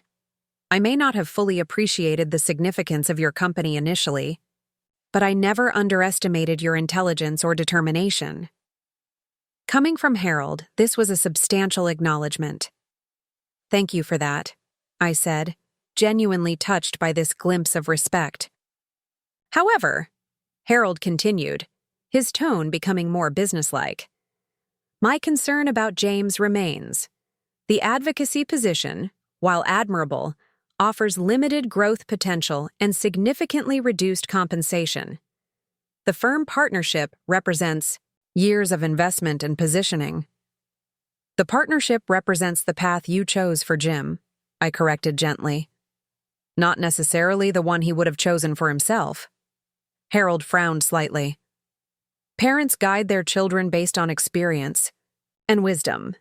The Anderson legacy at the firm spans generations, and perhaps that legacy will continue through different channels, I suggested. Jim's work in healthcare advocacy connects to both the legal profession and the Anderson tradition of community leadership. It's not abandoning the legacy, just expressing it differently. Harold seemed to consider this perspective, his strategic mind visibly processing this alternative framing of his son's choices. The Foundation Gala, he said after a moment, changing direction. Carol tells me you've agreed to deliver the keynote. I have, I confirmed, curious about this shift in topic. And that Parker will be attending. Yes, Bill has accepted the invitation. Harold nodded, seemingly satisfied with this confirmation. The Foundation Board is considering a major initiative in healthcare access. Your perspective as keynote speaker could be particularly valuable in shaping that direction.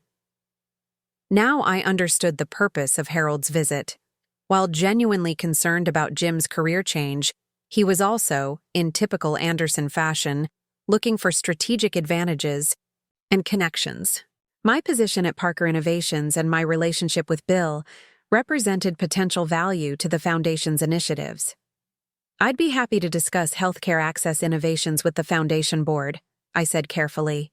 It's an area where technology can make a tremendous difference for underserved populations. Excellent. Harold stood, our conversation apparently having achieved his primary objective. And Lisa, regarding James, I may not fully understand his current choices, but I do want him to find fulfillment in his work. As his father, that's my ultimate concern. The sentiment seemed genuine, despite Harold's continued skepticism about Jim's decision. I believe he will, I assured him. The passion I've seen from him these past 2 weeks is something worth nurturing. Harold extended his hand, a gesture of professional respect rather than family formality. We've underestimated you, Lisa. I see that now. Whatever happens with James's career, I hope we can establish a more productive relationship. Moving forward. I'd like that, I said sincerely, shaking his hand.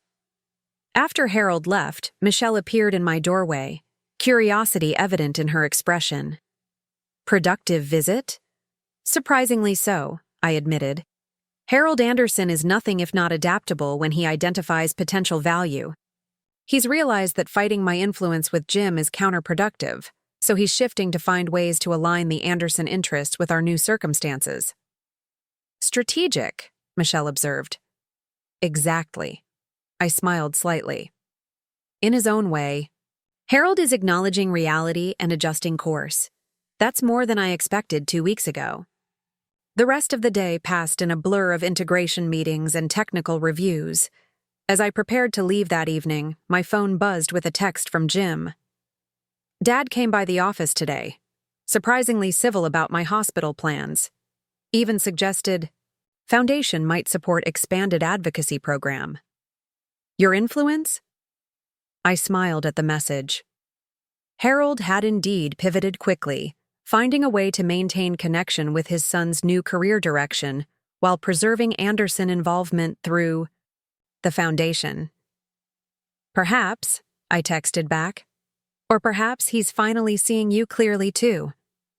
As I drove home, I reflected on the remarkable transformations of the past 2 weeks, not just in my professional status, but in the fundamental dynamics of my relationship with Jim and the Anderson family.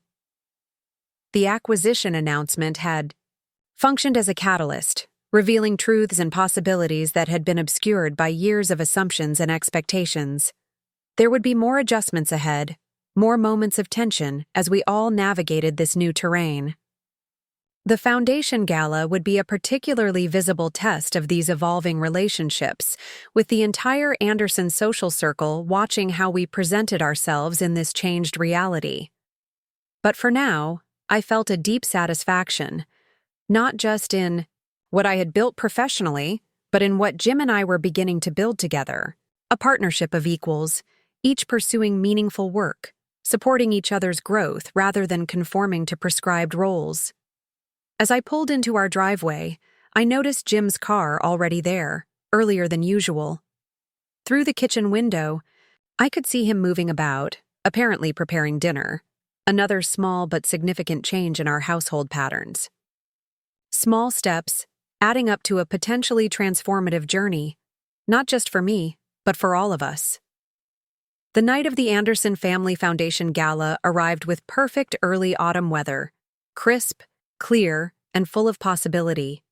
The grand ballroom of the Denver Art Museum glowed with elegant lighting, fresh floral arrangements, and the quiet hum of Denver's social elite gathering for what Carol had been promoting as a transformative evening for the Foundation's future. I stood in the small preparation room adjacent to the main hall, reviewing my keynote notes one final time. The emerald and diamond Art Deco brooch caught the light as I smoothed my midnight blue gown, not the pale pink Carol had originally suggested for the occasion, but a choice that reflected my own style and professional standing. A light knock at the door preceded Michelle's entrance. She had accepted my invitation to attend as both colleague and friend. "Full house out there," she reported, excitement evident in her voice.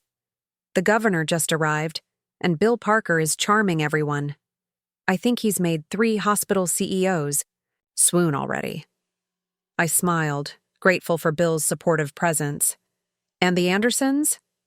Carol is in her element, introducing Bill to everyone as our daughter-in-law's strategic partner. Harold is working the room with his usual tactical precision. Michelle paused, then added with genuine warmth, "And Jim looks incredibly proud. He keeps telling people to make sure they don't miss the most insightful perspective on healthcare innovation they'll ever hear." The image of Jim actively promoting my expertise to the Anderson social circle, people who had only ever seen me as his accessory, filled me with a complex emotion that was part vindication, part tenderness for his evolution. 5 minutes, the event coordinator announced from the doorway. "Mrs. Anderson asks if you need anything before we begin." "I'm ready," I assured her, taking a deep breath. Michelle squeezed my arm encouragingly. "Go change some minds." The ballroom fell silent as I took the stage, the spotlight creating a moment of isolation before I could make out the assembled faces. In the front row sat Jim, flanked by his parents. Carol was resplendent in designer formal wear, her expression a carefully maintained blend of social graciousness and familial pride.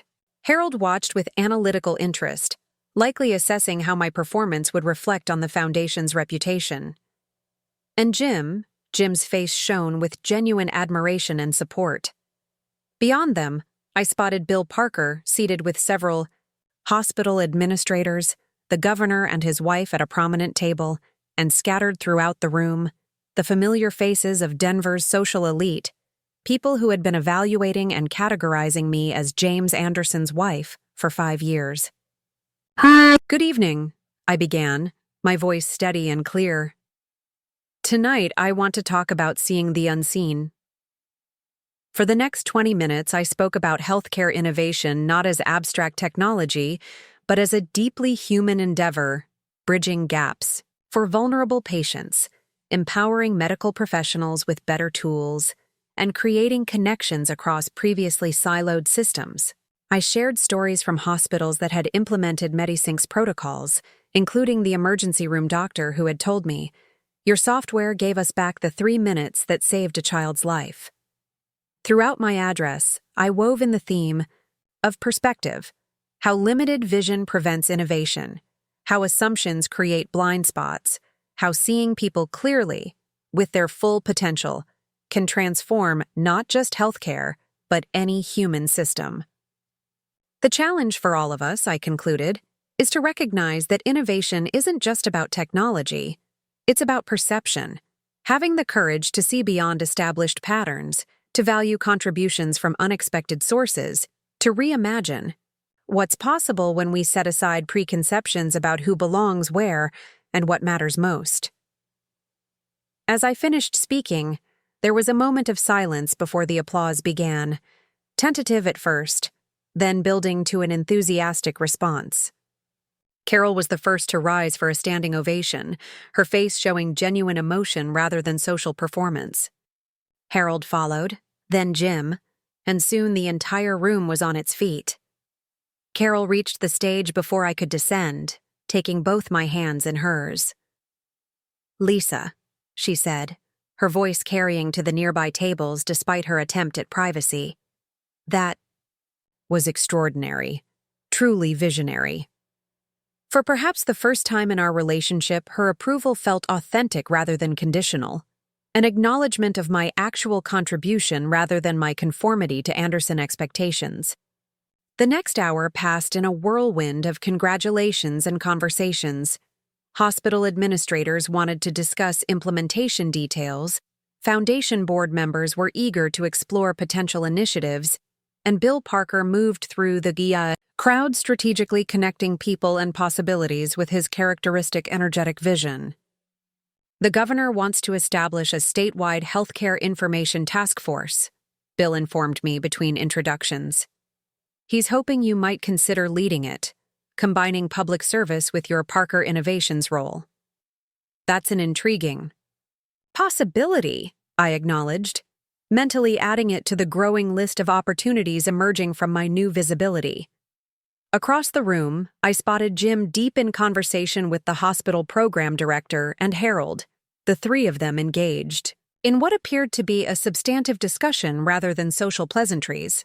The sight of father and son finding new common ground, centered around meaningful work rather than Anderson tradition, filled me with quiet hope.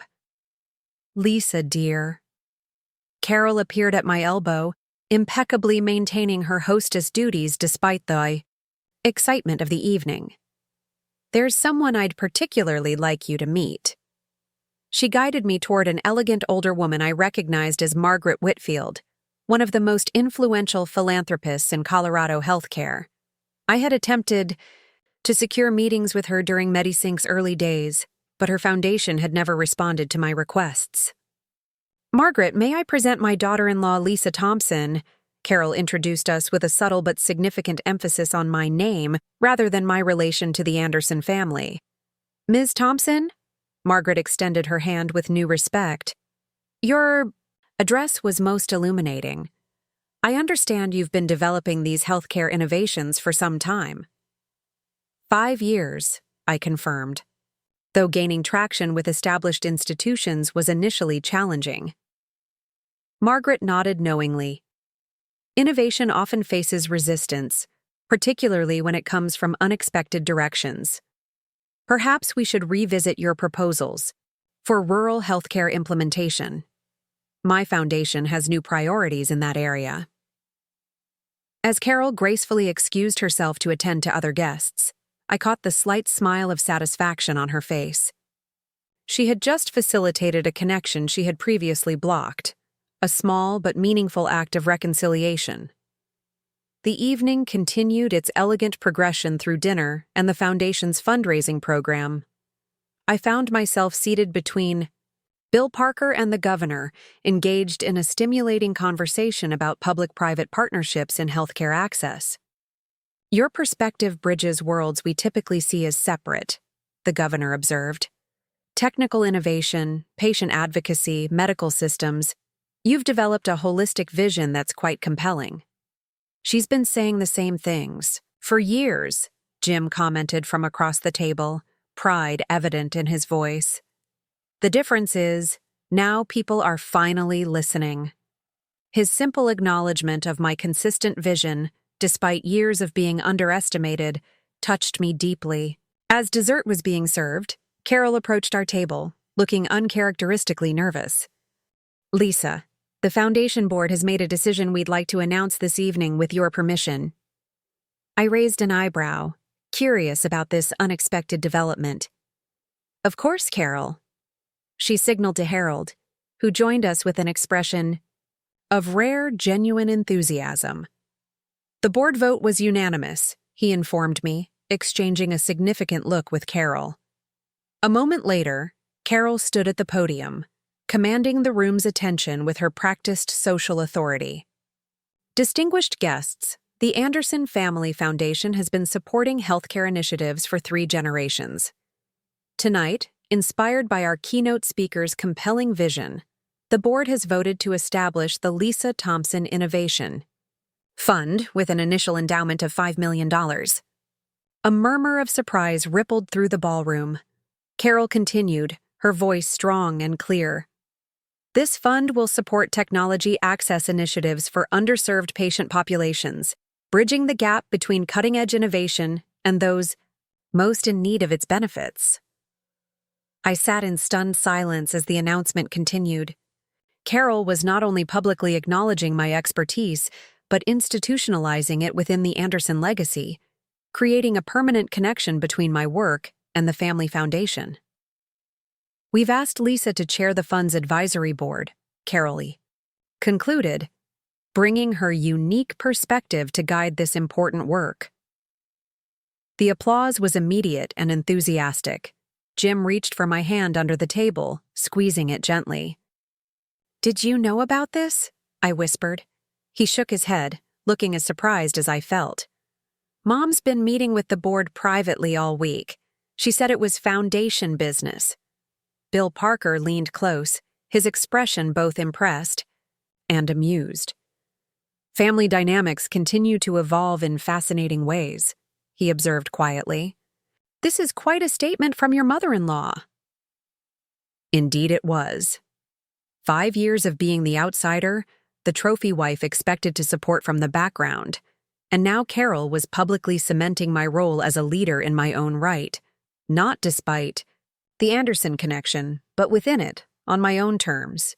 As the evening began to wind down, I found a quiet moment alone with Carol near the museum's spectacular west window, the Denver skyline creating a glittering backdrop for our conversation. "The Innovation Fund," I began, still processing the magnitude of the gesture. "That's an extraordinarily generous initiative, Carol." "It's the right direction for the foundation," she replied, maintaining her characteristic poise even as her expression softened. "And the right recognition of your contribution." "Thank you," I said simply. "Not just for the fund, but for seeing me.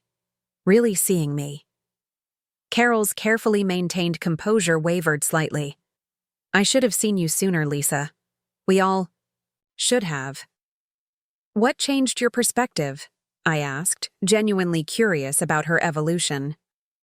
Carol considered the question thoughtfully.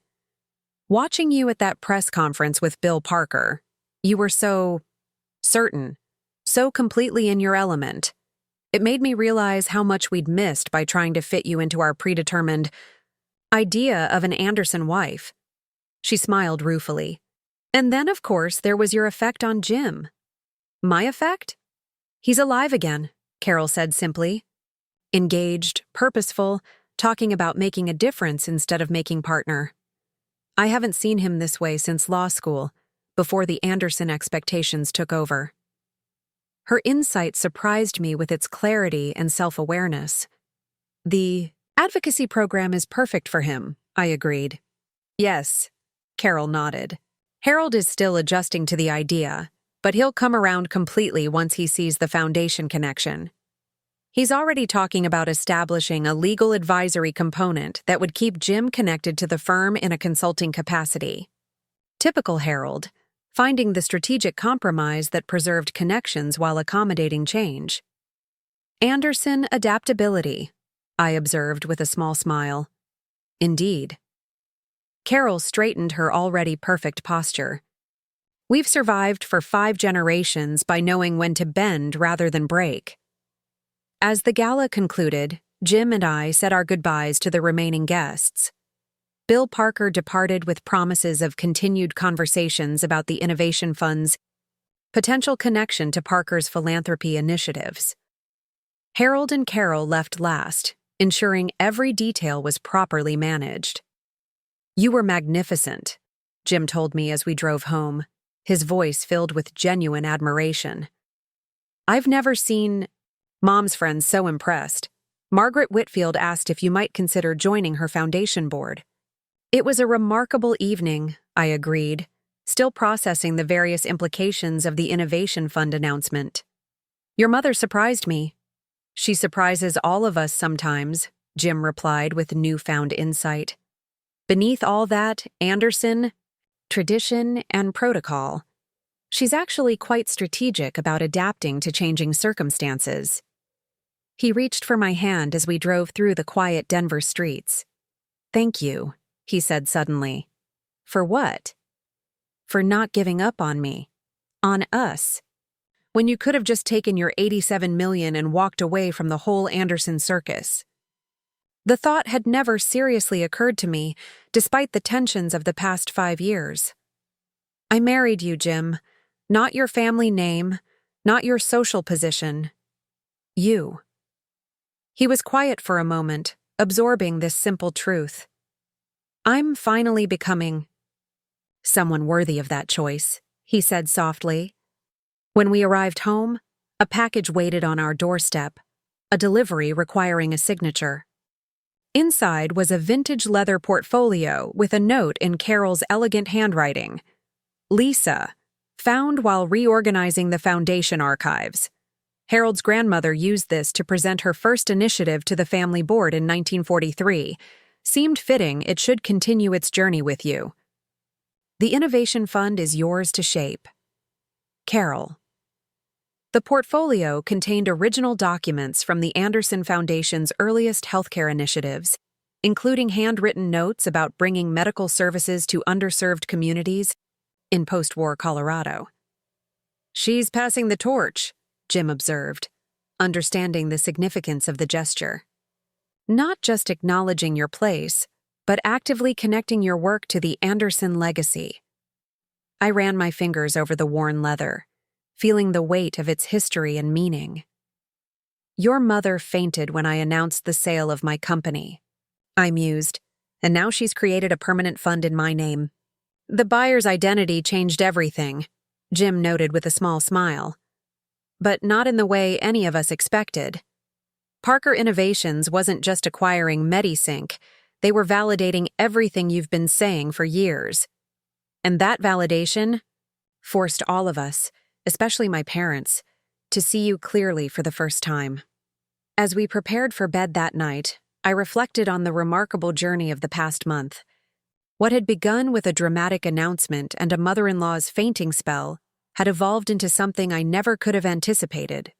Not just professional recognition, but a fundamental transformation in how the Andersons perceived me, how Jim understood himself, and how we related to each other as partners. The Innovation Fund would create opportunities for meaningful impact beyond anything I could have achieved alone. Jim's advocacy work would bring him fulfillment no partnership track could provide. And our marriage, tested and transformed by these revelations, had the potential to become something far stronger than the initially unequal union we'd started with. "What are you thinking about?" Jim asked as we settled into bed. "Perception," I replied. "How differently we all see each other now compared to a month ago." "I like the view much better these days," he said, drawing me close.